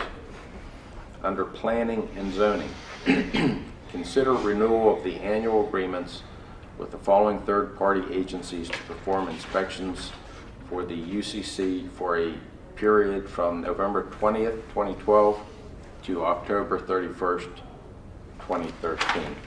As listed on the agenda, I will make the motion. Second. All those in favor? Aye. Motion carries. Under Commissioners, consider approval of the October 16th, 2012 regular Commissioner meeting minutes. Move. Second. All those in favor? Aye. Motion carries. Consider approval of the motion to advertise for bids for the 2013 Tran note amount depending on budget requirements. Move. We should have a not to exceed or some sort of an amount, because, The maximum amount that you can take is $5 million. yeah, I know, but we certainly won't need to do that. But Right. we need to be more clear on that. As the budget further develops, I think we can get a more accurate number. What's as the budget stands now, what amount would we need to be? I can't answer that at this time because I'd have to review that. I don't know. I'd be happy to get that information to you, but I just don't know at this time. Well, at this it point, should- at this point, look, I mean, the maximum is $5 million. That's correct. In your opinion, you don't feel, I mean, I'm asking you in your estimate, would we be needing $5 million? I don't believe that we would be needing $5 million, but at the prevailing interest rates that have been offered of 2%, 2.2%, I would rather be on the side of caution than on the side of not caution. So, Controller Lally, what did we borrow last? We borrowed $4.5 million and Well, approximately in the 2 motion, it point. needs to say not to exceed. Let's say not to exceed. Obviously, when you do a motion, you can't have an incomplete motion, so it Right, should I say not understand to it. exceed Not to $5 exceed million. $5 million. not to exceed $5 million. I'll make the motion. Second. All those in favor? Aye. Motion carries. Consider ratifying the creation of a separate bank account for the Marcellus Shell proceeds. Move. Second. All those in favor? Aye. Motion carries. Consider approval of a motion to advertise for bids for the rehabilitation of the Fredericktown ferry boat. Move. Second. All those in favor? Aye. Motion carries. Consider approval of a proposed tentative 2013 general fund budget, and this motion should include the total revenues of $27,774,715. Total expenditures of $25,608,119 at a unchanged millage rate of 4.51448, and after some in and out transfers, that will our estimate fund balance at the end of 2013 will be approximately it's estimated to be $404,079.95. And this is only a proposed, this, Yeah, this Will is just be a adjusted. proposed. There'll be I'll make the motion. second. All those in favor? Aye. Nay. Motion. And Motion carries. the reason for the nay is because the county budget should be prepared with the 3 county commissioners sitting down at the public meeting and discussing and providing the input and the direction to the staff as to how to input the numbers. And other than having just the department head meetings, we've had no discussions on projected 2013 specific requests or even county projects, and that's necessary even at the time of the proposed budget. So that's why I voted nay. And hopefully that we do have those meetings. Should have been required. That should have been occurring when these numbers are being just plugged into these line items. Okay, next item is the consider approval of a resolution for the extension of life of the North Fayette Municipal Authority by a period of 50 years. Move. Second. All those in favor? Aye. Motion carries. Consider approval of a motion to solicit letters of interest detailing plans along with documentation of past experience for implementation of an adult day reporting center program for the Fayette County courts. I'm finishing up. I'll have that for you all by Monday, so we can get those letters out. So I'll make the motion. Before you make a motion, you're making a motion as written on here, correct? Yes, ma'am. No, I'm going to play. Today's been a good day. The day's not over. Yeah. Rather than having this stating letters of interest is totally different from bids and requests for proposals. And the court day reporting center is way too important for this county to have like an unclear resolution and direction. This should actually say to solicit requests for proposals. And the reason for it is, I mean, we're talking a sum of money because, let me just go back briefly. I know the meeting has been long, but this is important. When I took office back in 2004, the discussion of overcrowding issue obviously was discussed. By 2007, the Board of Commissioners and the prison board at that time passed a resolution unanimously and gave a list of items to the Criminal Justice Advisory Board, list of items that we had already reviewed, prior studies, everything. I mean, that information is available for anyone to look at, and the newspapers reported on it. And what had happened, though, is nothing happened as far as taking it to the next step of implementing a county day reporting center. And one of the reasons, I'm sure, is because there was going to be a change in the administration, because this was sometime in 2007. And it's interesting to me that the one company that we as the county have just recently, in August of 2012, listened to their proposal, because the county has already received one proposal with figures and everything, but it wasn't done under a request for proposal. The president judge contacted a company called BI Investments, I think it's called, BI something, and had that company come to the CJAB meeting, and they presented a proposal. It's interesting because in 2007, that same company came. That same company had been contacted by actually me, and I have a letter that says, "Thank you for your interest," and I gave that information to the new Board of Commissioners and the new prison board. So, here we are now 4 years later. So this company is a good company, and I'm sure that there are other companies, and we do, because of the cost involved and the importance of this, we do need to solicit other agencies and other companies that may be able to provide the service. If we don't do it in a manner such as a request for proposal, one of the things we should be very cautious of is not releasing, for lack of a better word, some of the information in that proposal, because that would be very unfair to the other companies, to the other prospective vendors. So, I would ask that if, that we not do that. And see, that's one of the reasons why it's really important that before things are done, and I see this happening, in the last couple of weeks, just department heads contacting individuals and getting prices. You can't do it that way.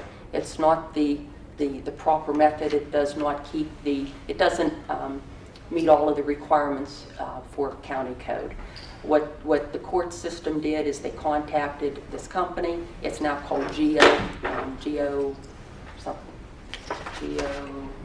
Group. And they presented the information. They gave us the cost.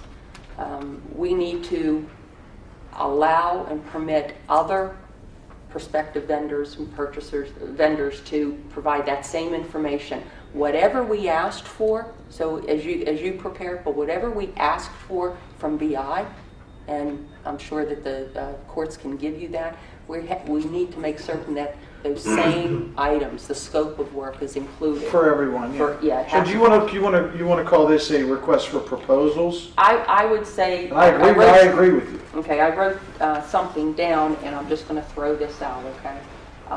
This is not in form of a motion at this time, but to solicit a request for proposal to establish a adult day reporting program, and the scope of services that we would address would be the treatment, case management, supervision, service coordination, and physical location. The reason I stated the scope of services in the request for proposals for clarity reasons, and because that is what was asked for under with the CJAB and BI had provided. Okay. The other, and I mean that's important because when BI had provided that information to us, they gave us figures with them providing a physical location versus with the county. Yeah. So you're talking a sum of money that is nothing to shake your hand at. So I would suggest to do the I would accept that in the form of a motion. If you're going to make the motion, I'll second it. I just want to make a little bit of a caution here. We want to be careful not to list I think not to list in any kind of detail the list of services that to be provided to us, simply because those services were listed on one company's proposal. I think we don't want to limit ourselves to companies that may offer different services or different types of services, and I think we would be wise to make our request a little more general and see what we get. Well, I would have to disagree. First off, those scope of services that I listed was not off of one proposal. It was actually off of the proposal as well as a letter that all of us received from another agency asking that they be permitted to provide a quote for these services. So it's actually a combination of the letters, it's a combination of the information provided by that company in August of 2012, as well as a request from an agency that is HPHS. yeah. Which Well, is, may I interject? And also, excuse me, one other thing. Plus, in 2007, when this same company sent this packet of information, it lists those same services. So I would say the scope of services to include but not be limited to. Well, I was going to say, or any additional, you could add. Yeah, we have to have, you have to have a resolution, a direction, a clear direction from the county commissioners when we are asking for a request for proposal.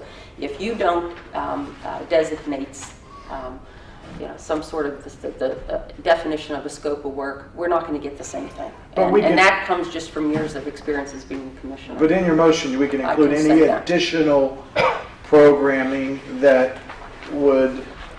which would address your And question. any other, right. And we've been We've been burnt before because we were not in this instance, but on other instances that our scope of services were and scope of work and our request was not clear enough. So that's what I mean when I said, been there, done that, we need to be somewhat clear. So if I would, let me ask a question very quickly because you have two councils. Do you have anything to offer? I mean, if I would say solicit a request for proposal to establish an adult day reporting program, the scope of services to include but not be limited to. These are general. If you look at all of the adult reporting programs, it would be included but not limited to the treatment, case management, supervision, service coordination, and physical location. Well, I mean, I like the fact that you threw in not to be Included but limited not to. limited to. I mean, that way it can include anything else that. And the reason for that is because there may be one agency that would not be able to provide a physical location, whereas there is another agency that may be. So. In addition, this is a service that has, over a relatively short period of time, that has been making great strides in helping people, that have been incarcerated, in terms of helping them receive training to better be able to get jobs and become productive members of society, to help them with other areas of skills training, whether it's life skills or parenting skills. And I not only look forward to strides to be made in the future with these companies. The success rates of various companies are obviously going to be something that we also need to compare and look at. But I think that we just want to make sure that we are able to review the processes of these companies and not ignore some state-of-the-art methods and procedures that may be on the forefront that we don't know about yet. That was my motion. And I think that satisfies it by that not limited to, if there is any newfound approach to this. Do you not agree, Councilor? I do. I mean, I think it gives it, a different latitude than Okay. leaving that language out as you did.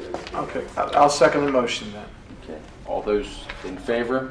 Aye. Motion carries. Consider ratifying the changing of the November meeting date to 10 a.m. on Wednesday, November 24th at the Public Safety Building. Move. Second. All those in favor? Aye. Motion carries. Consider ratifying the following transfers as listed at a total of total debits of $26,798.25, and total credits the same. Move. Second. All those in favor? Aye. Motion carries. Are there any additional public comments? Before we go to public comment or public announcement, I just want to go over just briefly a couple county issues. And it doesn't require official vote, but it does, it's important that it needs to be said and discussed and perhaps handled after the end of this meeting. One item, generally speaking, is the manner in which some of these items are being brought to the commissioners and the timing of it. For purposes of having both solicitors and the chief clerk, and then I'll talk to some other department heads. When a request is made from a department director to either directly to one of the two solicitors, one of the three solicitors, or the chief clerk, and that has been done in the past couple of weeks, it's very important that upon receipt that you make sure if the department head has failed to, or the chief clerk may have forgotten, to make certain that the all 3 county commissioners are informed at that time. Prior to numerous emails and research being done by county solicitors and conversations with third parties. The reason for that is a number of reasons. Number one, you need to know what the decision of the 3 county commissioners are, the majority, before you can move forward on something. And many times you need to have authority and have a resolution passed before you can do that. And I'll give you a couple case in points. And thirdly, there's no, if the county commissioners are not interested in pursuing, then you can save a lot of time on the part of county solicitors and staff. I'll give you, for instance, one. Recently, there was a request made by a department head or public works director because it was given to him, an outside request from a gas company that the county consider a pipeline easement through one of our county parks. Now, as soon as that request comes through, that needs to be, we need to know about that, because by the time that one of you 3 or 4 forwarded that email to the commissioners, as you scroll down, you can see all of this conversation and back and forth between everyone other than us 3. And we may or may not want to consider it, but there's research being done, time taken from Ken Berkeley, time taken from John Kopp, and also with Cheryl Hyde. So keep that in mind, staff, to make sure that when the request comes through, that it comes to the county commissioners first. And then we'll either place it on the agenda and say, yes, we want to consider possibly an easement through one of our county parks, but we need to get involved at the onset, okay? The second thing is, I have a question. Mr. Cupp, Solicitor Cupp, had sent an email to the county commissioners, and how you started it, it says, in response to Commissioner Ambrosini's question regarding board appointments, and then your email said something about taking 40 minutes to do research on the time, on the process of counties appointing board members.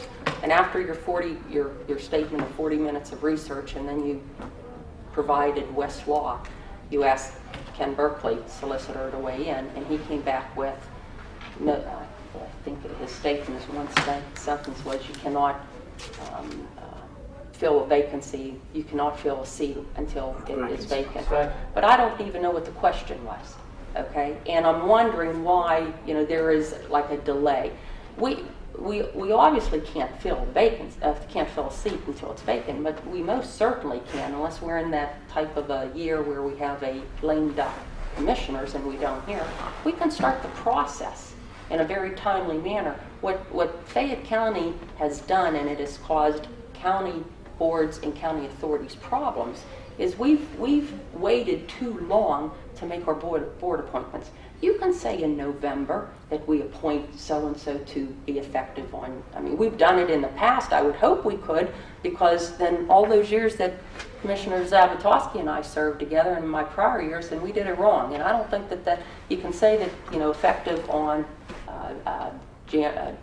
January 1st or the first Monday or the expiration. We can do that. So can you tell me, was there a problem and as to why, this research and everything was needed? And then the other thing is, if it's just for one particular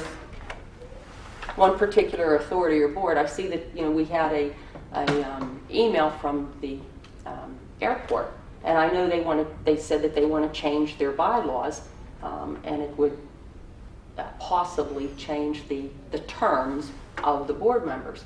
Well, we can't hold up, an entire process. And how many boards do we have to fill? There's a good many. There is a good many.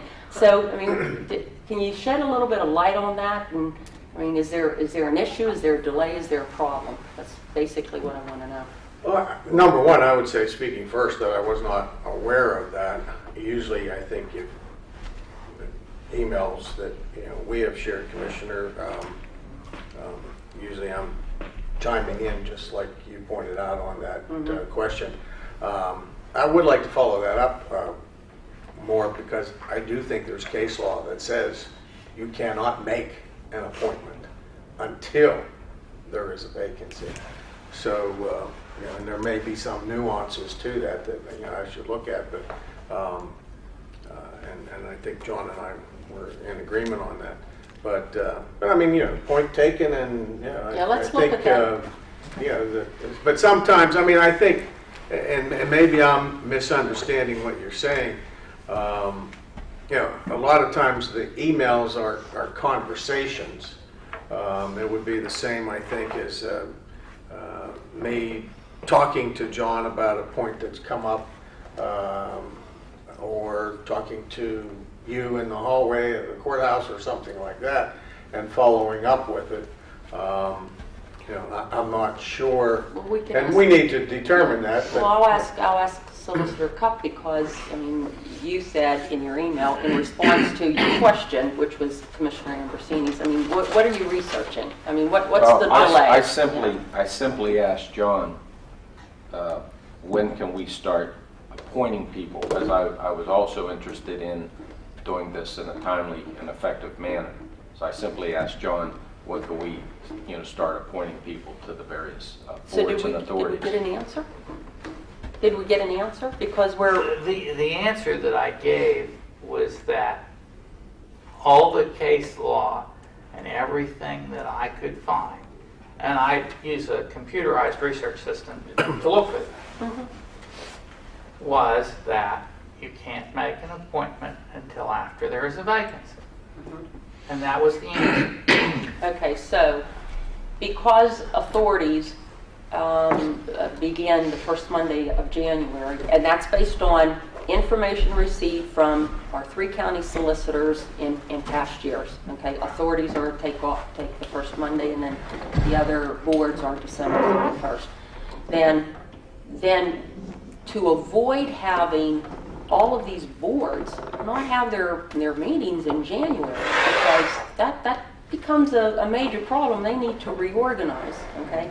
And if that's the case, we need to begin the process of soliciting letters of interest and then also doing the interviews. And if you don't want to formally vote until after the first Monday or sometime after December 31st, then we need to schedule a special commissioners meeting to make those appointments so as to not delay the actions that all of these other boards are taking. We get a lot of negative feedback from some of these boards that says we can't reorganize and we can't hold our first meeting because the county commissioners have not taken any action. Commissioner, with the exception of last year, we were consistent with having the board appointments at the date of the reorganization of the county commissioners.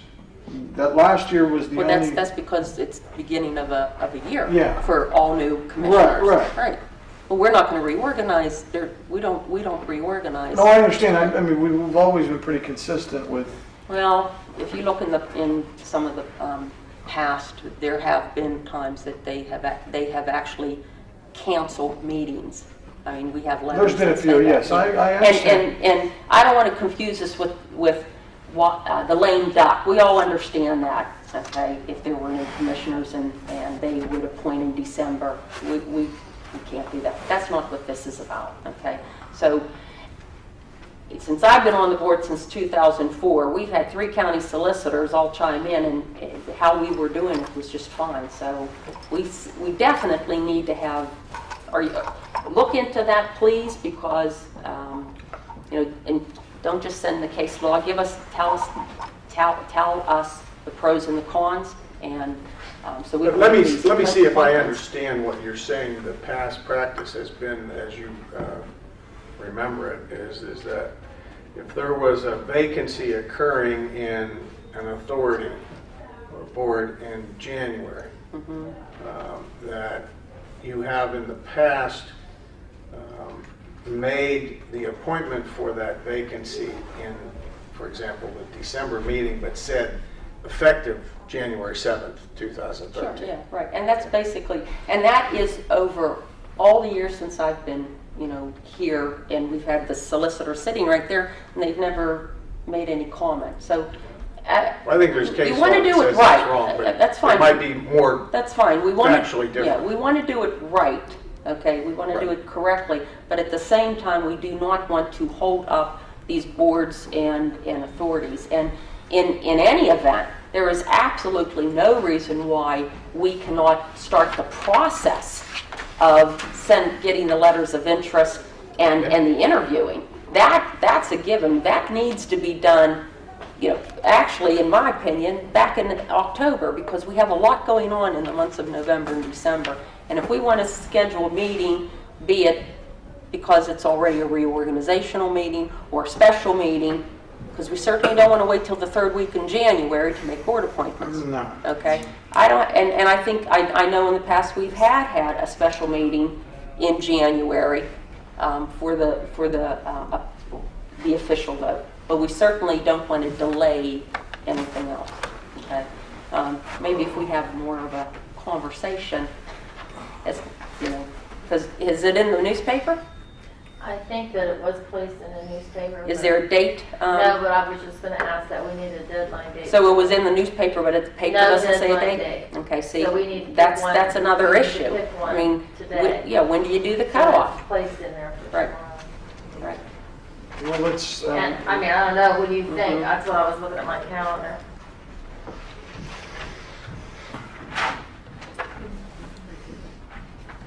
What do you want to give, 2 weeks? Week and a half?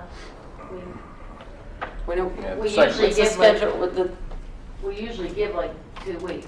We usually have. so in 2 weeks from today, I'll say sometime, December 10th, I would 15th, say something like 10th. that. December 10th Friday's is a the four- Monday. I would say Yeah, Friday's let's do 14th. that. December 10th? That's fine. Um, Just have it, we don't have to do it. I'll agree with December 10th if there's no objection. Yeah, and the newspapers will please, put that in there. Okay. That would be And helpful. that will come to my email address. Okay, everything else will be the same. And in Or the or meantime, sent to me in the mail. right, and then in the meantime, we can get a definitive answer of when the official vote is to take place. Be it after December 31st or after the first Monday, whichever the case is. And then that week I will That's fine. set up the meeting. Quickly, I only have two other items. There was an issue with an auction, and I can tell you that I was That's okay, I'm sorry. okay. There was an auction for the county to bid on a property on Iowa Street. And I can tell you that I was extremely, not only surprised, but actually even taken back a little, that I opened up an email just like 2 or 3 days ago that was forwarded to me. And in looking at that, there were these, conversations between council and other parties about the county agreeing and wanting to bid at a auction for a building in Uniontown on Iowa Street. And in that, one of the emails actually said that the county commissioners wish to bid on this piece of property so we can become owners. And I'm reading that and I'm saying, when did that occur? I've never had a conversation with my fellow 2 commissioners. And not only did the staff, certain members of the staff and solicitors have, the research, but also direction was given to have an appraisal done. Direction that the county authorized. I don't know who in the county is authorizing this. Coppolino, is that the appraisal? I called today, found out that the county authorized he was paid $500 to provide a appraisal, and then there was discussions on what the rules and the requirements would be for us to send our public works director down on Saturday to bid on this building. We had a high price, a low price. I'm thinking, are there commissioners around here? Let me ask you, did either of you 2 give any direction for all of There this? was a letter that was circulated that I signed off on. authorizing that the county take part in the auction.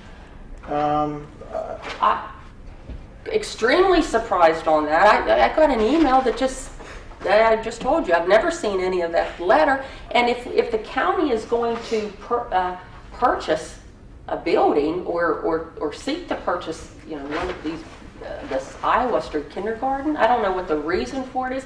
That should be discussed. I mean, I understand bidding and you don't want to release too much information, but certainly we should have called a public meeting, called an executive session, discussed what building we wanted to purchase, what our high and the low was, and from what I understand, the building was sold to a local businessman for $180,000. I tell you, according to the appraisal that the county received, that I just got a copy of, that congratulations to him. He got a one heck of a good deal because the market value was way too high. And if the county was very serious about that, then the county commissioners should have done something. There's a possibility that a great loss here occurred because of the lack of the timeliness and the information. I've never seen a letter, never had a conversation. One would think that you would do that by resolution. I'm not saying that I'm against seeking a building. If we need a building, why do we need it? And then number two, let's have discussions on this. And what are our high and low? How much money? Where was the money to come from? I mean, there was even one statement that says, let's get a check from, let's talk with Controller Lawley to get a check. I mean, there's definitely an issue and a problem here on that. And who typed the letter? Can I ask who typed the letter? If there is you said that you signed off on a letter. That letter was typed by my administrative assistant. And it was circulated. It was in the box.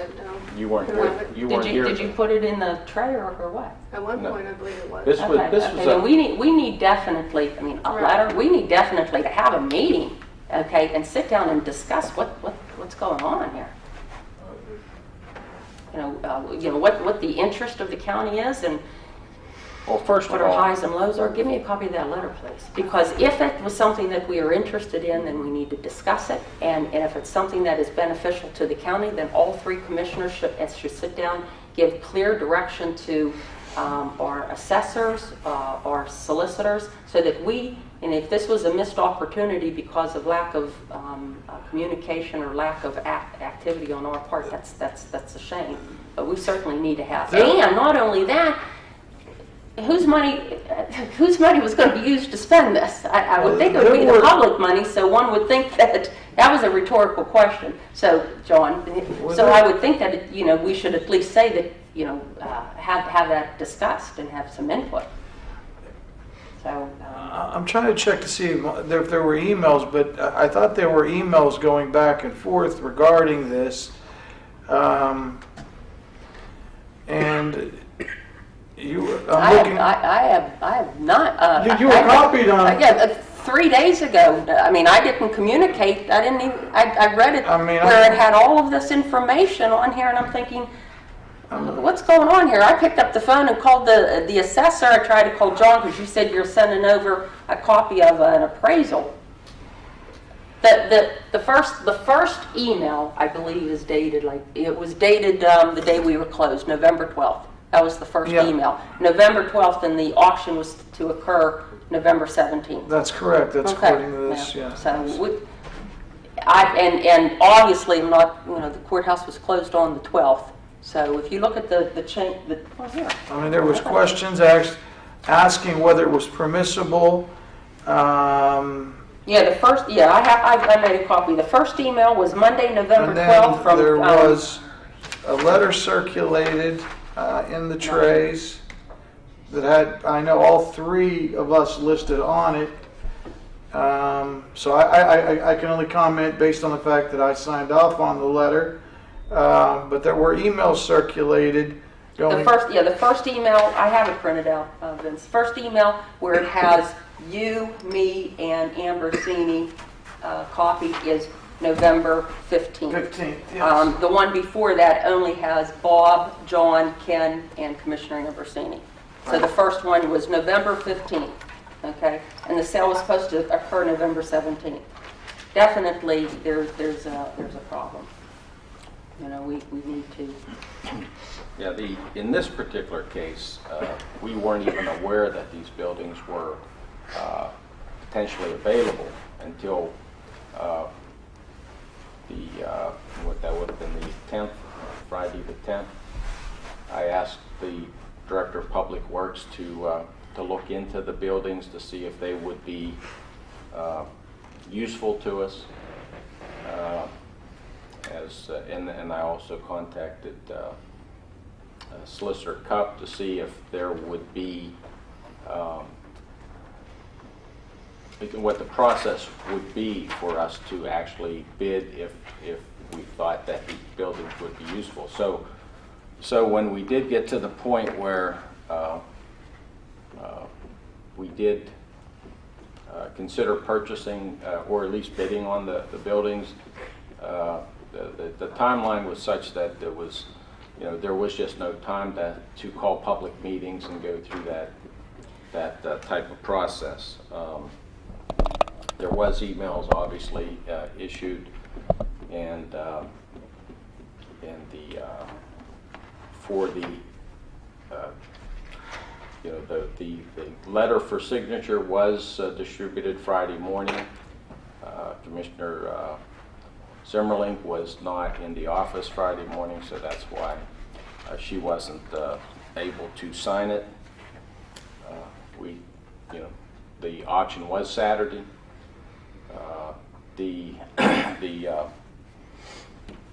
The building did go for $180,000, although that's when other people stopped bidding. I have a feeling that the building would have went for more if there was additional bidders.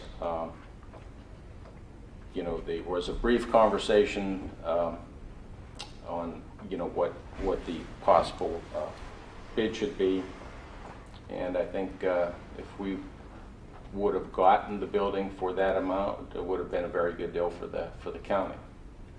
And why did anyone go and bid on it? Yes. Well, we went. The Director of Public Works and myself showed up at the auction, but it was obvious. We didn't even have a chance to put up our hand because it blew past what our price was pretty quickly. So. Well, issue is this, okay? First communication, as documented by the email, is that I was informed was November 15th, Thursday at 11:07. If this became known back on November 10th, then you're talking 5 days. What I would strongly suggest, since there are 3 commissioners, is at that point, if one commissioner, no matter who it is, has an idea that they wants to initiate possibly the discussion, then that is when we should call a meeting. There are things such as executive sessions. Okay, there are things called emergency executive sessions. Okay, and the timeliness, especially if the 10th was a Friday. I know Monday the courthouse was closed, but you had Tuesday, Wednesday, Thursday, Friday. That it's again something that is very important. I mean, if it's a building that we need, and it apparently was something that was of interest. If you even had Coppolino prepare a appraisal on it. So again, solicitors, it seems that you're being notified pretty darn quick. Okay. If you see that my name is not on it, or our conversation, when you respond, you keep me in, and I would ask the same with commissioners. Do you have another brief item you would like to discuss? Yeah, give me a minute. Okay, don't rush me. The last item concerning requisitions and the payment of requisitions, especially a requisition that has not been paid for me. There was back in June and this does not mean that we have to have an official vote, but if the procedure is not clear, then we may have to put this item on the agenda for next month. In June, I got notice that there was a CCAP conference. So I contacted CCAP through the manner in which every other commissioner and county departments do. I went online, I registered for the CCAP conference, I paid with my credit card. That was in June. You do that so you can get a discount. In August, I attended the CCAP conference. One of the reasons, well, there's a list of reasons why I attend. So I attended the CCAP conference, paid roughly $599 and some odd cents for that. Attended the conference. I am on committee, and that I was there for a 3 o'clock Sunday afternoon committee meeting. Stayed overnight, did what I had to do, and returned back.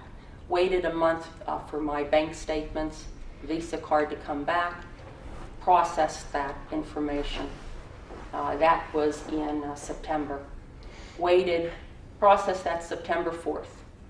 Processed that through the assistance of staff.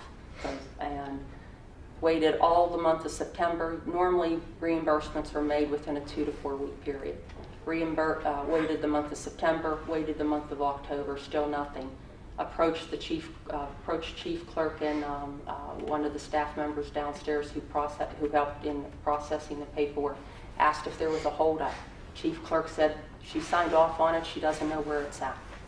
I said thank you. Within 30 minutes, that requisition showed up in the tray. Chief clerk's name was on it. Al Ambrosini's name was on it. It was scratched off, and there was a statement. Commissioner Zimmerling, please make an appointment with Commissioner Zavatowski and myself to discuss this. Wondering, okay, why?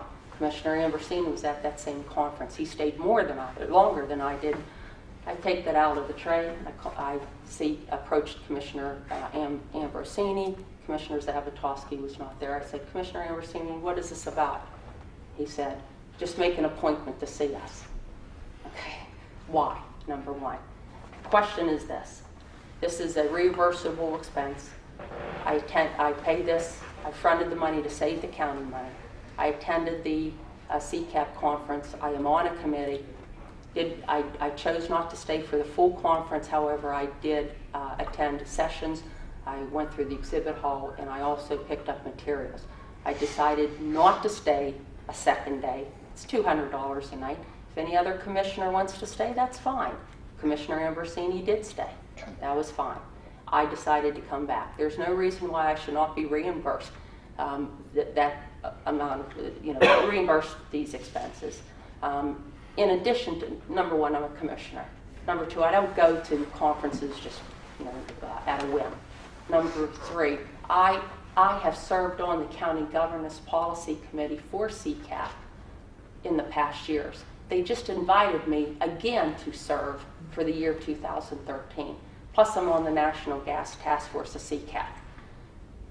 Commissioner Ambrosini just returned from one. That's why this meeting here is a day late, because he just returned from a 3-day, I think, conference. The same conference. I did not go to this one. I'm wondering, well, will I be reimbursed, okay, for my expenses? So I did not go. Therefore, I'm on the seat of the National Gas Task Force, and I serve on the committee also for the County Governance Policy Committee. So I missed 2 of those because of this issue, and that I'm told that I need to make an appointment. There's no need for me to make an appointment. If there's an issue, as I stated in a memo that I attached, if there's an issue with this reimbursement, then it needs to be stated. And also, if you're going to question, then it needs to be questioned for all the commissioners and for all the department heads. And even if you need to, if we have to vote on that, then we'll need to do that. But I should not be reimbursed, and I should not be precluded from attending any future, especially whenever I've been invited by the CCAP to serve on the committee again, and also to serve on other committees. Those CCAP conferences are informational. If some commissioners choose not to go, that's fine. You can look up in my years of service as a county commissioner how many I go to and how many I do not choose to go to. And when I find that it's not necessary for me to stay for 4 days, I return. I know Commissioner Ambrosini has gone. He's a new commissioner. He's gone not only to CCAP but to others. He takes his wife with him. That's fine. He doesn't when he turns in his expenses. It's stipulated that the expenses that we're paid. I go. I got up Sunday morning, did what I had to do. So I want to know, number one, if there's an issue. If there is not an issue, to process that payment, and also to not do these types of things to stop me, preclude me from attending these types of CCAP conferences. And if there's an issue and you need to talk with solicitors, you've got them both here. You can talk now or you can talk later. If there are problems, then we need to address those problems, and perhaps we'll need to review each and every request for a reimbursement for conferences and do it through a vote. So I ask, why has my requisition not been processed? Signed off by 2 commissioners. The annual conference, which is the one in question here, was actually primarily a three-day conference. The basic question is the taxpayers being cheated here? I mean, we have a there's a registration fee, and it's not cheap for some of these, but I mean, obviously CCAP is a very good organization. But if you're going to go to these conferences, there's a lot of great information. First of all, yeah, there's some committee meetings on Sunday, but the conference doesn't really start till Monday morning. That's when the keynote speaker is there, talks about very important issues. Tuesday is the day where we have the business meeting in terms of, you vote on very important issues. There was 10 extremely important issues that the CCAP brings to the table that we all voted on, in addition to electing the officers for CCAP for the next year. I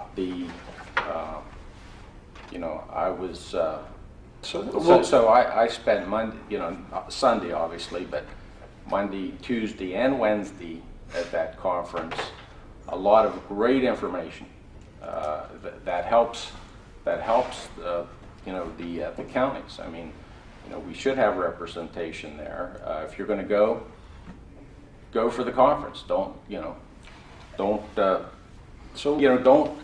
go and spend less than 24 hours there, then come back and issue a press release to the press that says I was at the conference. It makes me sort of wonder. Your headline was on there, not mine, and this should have nothing to do with a press release. This is a matter of a reimbursable expense, okay? Has nothing to do with issuing a press release saying, hey, I was there. Number one, I have attended CCAP conferences and stayed more than one night, okay? Check the records. I stay whenever I feel that it is important for me to stay. If there are sessions that I wish to attend and that would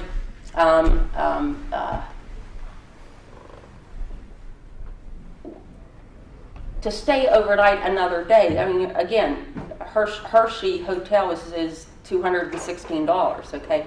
I have stayed for more than one day, but in this particular instance, I deemed it appropriate for me to return. The $200 that I paid for the overnight stay, and then it was $300 and some dollars for the conference. Well, you get materials. Just because you may not attend a conference does not mean that you don't bring back the materials. And you can get all the materials online. You don't have to go. The reason that let's go on here. I'm not going to have a fellow commissioner dictate to me and tell me what sessions I should attend and what sessions I should not attend. It was important to me to be there because I serve on those committees. I was asked to serve, and I do a good job with my fellow commissioners. You can look at the business meeting. You don't have all 67 counties present with all 3 county commissioners present. As a matter of fact, excuse me, Vince, Commissioner Zavitosky, as a matter of fact, when I was leaving, I had fellow county commissioners leaving with me. Here's here's the conference that I chose not to attend. I chose not to stay overnight the next day and attend the State Federal Program Conference. I don't need to. I didn't feel that was necessary. Solicitor session. I'm not a solicitor. Cyber security wasn't of interest for me to spend the extra time and the money there. Doing business with the State Department of Corrections. We don't do business with them. And how about stop global whining?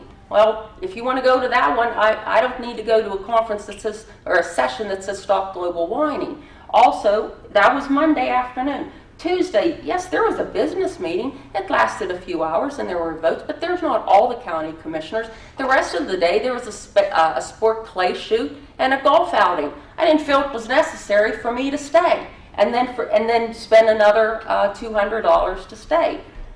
Because I don't do sport clay shooting and I don't golf, okay? And then for the Wednesday, it was a session that was called "Been in Office for 7 months, now what?"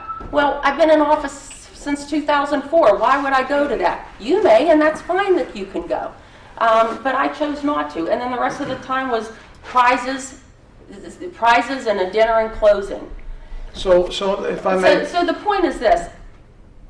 When I went, I attended the sessions that I felt was necessary. I got the materials. In the evening, on Sunday evening, I went through the exhibit hall. I talked to vendors. I had very good conversations with fellow commissioners talking about overcrowding issues.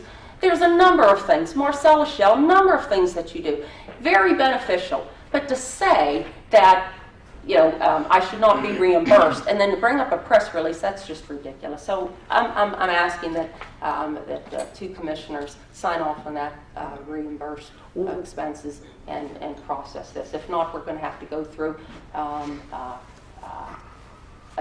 we'll have to discuss this at the next county commissioners meeting. Go ahead, Commissioner Zavitosky, if you have a question about this. So just for clarification purposes, I don't want to get into it's the Thanksgiving holiday. I'm not going to get into a drag out here. So Sunday you went, obviously, because you're on the one committee. You said the government conference committee. If you're going to go through and ask each and everything that I want to do, let's do it for every commissioner and every department. I'm just asking a question. I will not be singled out, but go ahead. No, I'm just asking. I'm just asking a question. Yes. And the reason why I asked the question is that the taxpayers have to foot a bill of $600 for less than 24 hours. That is a substantial amount of money. I don't know what goes on there, and I've never gone, so I've never. What goes on in the evenings? There's more evening hour sessions, or on Sunday evening? On usually besides the dinners, and you go to vendor rooms for their hospitality room. Okay? So there's hospitality rooms, right. Which. So I mean, again, I have no problems reimbursing you. But $600 is a lot of money. I didn't make the room is $216. I know you didn't assess the charges, Commissioner. Right. The room is. But $600 is a lot for less than 24 hours. The conference is $350. The same thing that was paid in the same amount that but that's every a lot of county money for we talk about taxpayer dollars, but to spend less than 24 hours at a conference, if you saw the schedule in advance. You knew that there was the issue regarding 7 months in office. What now? You knew that. That was printed well in advance.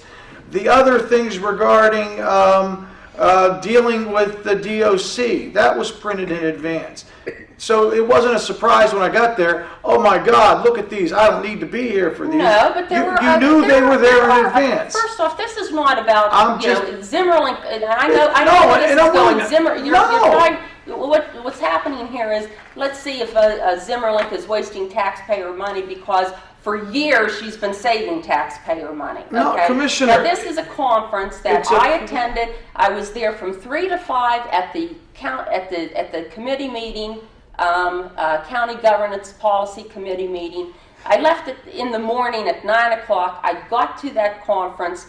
I went and attended that policy meeting. I talked to numerous fellow county commissioners, and we set that policy. We did two hours worth of work with Doug Hill, okay, on that. The rest of the evening, I talked with fellow county commissioners across the state on various issues. It was very informative. Talked to even some chief clerks and others. Talked to CCAP staff.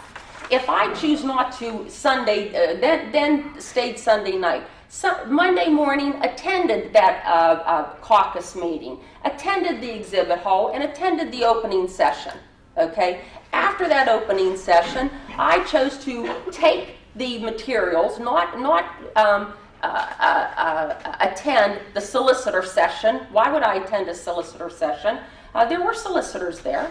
There's not every commissioner, when you're there, attends every session. You know why? Because sometimes there's 3 sessions at the same time. Now, to even go down this road and make this an issue of whether or not you wasted $600 of taxpayer money, that is ridiculous. It is ridiculous. it's a costly 24 hours. That's all I'm saying. Costly 24 hours. You don't know the valuable information that I received. And if I chose, if I stated Then that, please share and that information. if I stated that I did not feel it was necessary for me to stay for the Tuesday business meeting, and which was the business meeting to vote on those issues, and other county commissioners left to come back to work, and stay for the as I said, the awards banquet, the sporting clay, and the golf outing, and then they had a 5K run. No, I chose not to. But the time that I was there, that I was there was an effective meeting. And we're going to start questioning these types of things, and to make a comment about a press release. That's ridiculous. It is ridiculous. I make a motion to adjourn. Second. You have to ask public. Yeah, see, yeah. Public comment. Let's not have Zimmerling talk, so let's hurry up the motion. Yeah, Public forget about the comment, I public apologize, Mr. Mazza. I thought we had passed that. Ridiculous. Yeah, you heard Joe Prezzuto, whatever his last name, Petrucci. Joe, yeah. I'm talking about the roads and things, and I think you should take under consideration what you can do to help these townships, because I was chairman of the subcommittee, Community Impact Subcommittee, as a member of the Marcellus Shale Task Force, and I dealt with the PennDOT and roads. And these trucks that he was talking about, these roads, some of them are Pinchot roads. I don't know if you know who Pinchot was, but he was the governor of Pennsylvania that first initiated the paving of rural roads. And they're not made for 38 plus tons of truck, and that's what these water trucks weigh. They weigh over 38 tons when they're filled, and they're coming and going. They're taking water in to use and then taking the wastewater out, and they smash the roads up something terrible. Before the impact fees were awarded, PennDOT got on their backs and they did start to repair roads. Now they tell you got impact fees. Well, $29,000 will hardly do the number of miles that each township is responsible for. I doubt if $29,000 would pave 6 miles of roads today. If you've had a driveway done recently, you know what the price of macadam is sky high. So I would think that the county should take under consideration the wants and needs of the townships. Mr. Mazza, to follow up on that, when you say the subcommittee, right, that's outside of the county. It was the Marcellus Shell Task Force, and you were the community. In the One, yeah, one of the good things that you did was you prepared a survey, and you attended the township supervisors meeting, and you handed out that survey to those present with return envelopes and even stamps. Yes. So, and all what they needed to do was return that.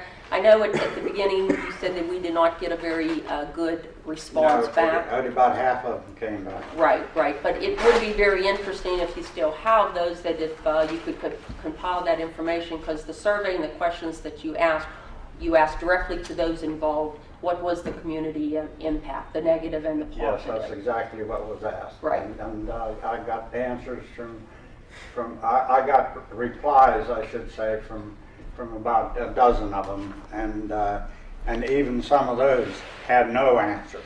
And I bet if you sent that same, if we as our group made those copies again, presented those stamps and envelopes, and you sent They'd them probably out, get answers every from single one of 24, them would yeah. do it, right? Probably get 24 answers. You'd get 24, that's absolutely right. But I think that the county should take under consideration the needs and wants, because $29, first place, I've lived in Pennsylvania all my life except for a tour of Europe that was provided by the United States back in the early 40s.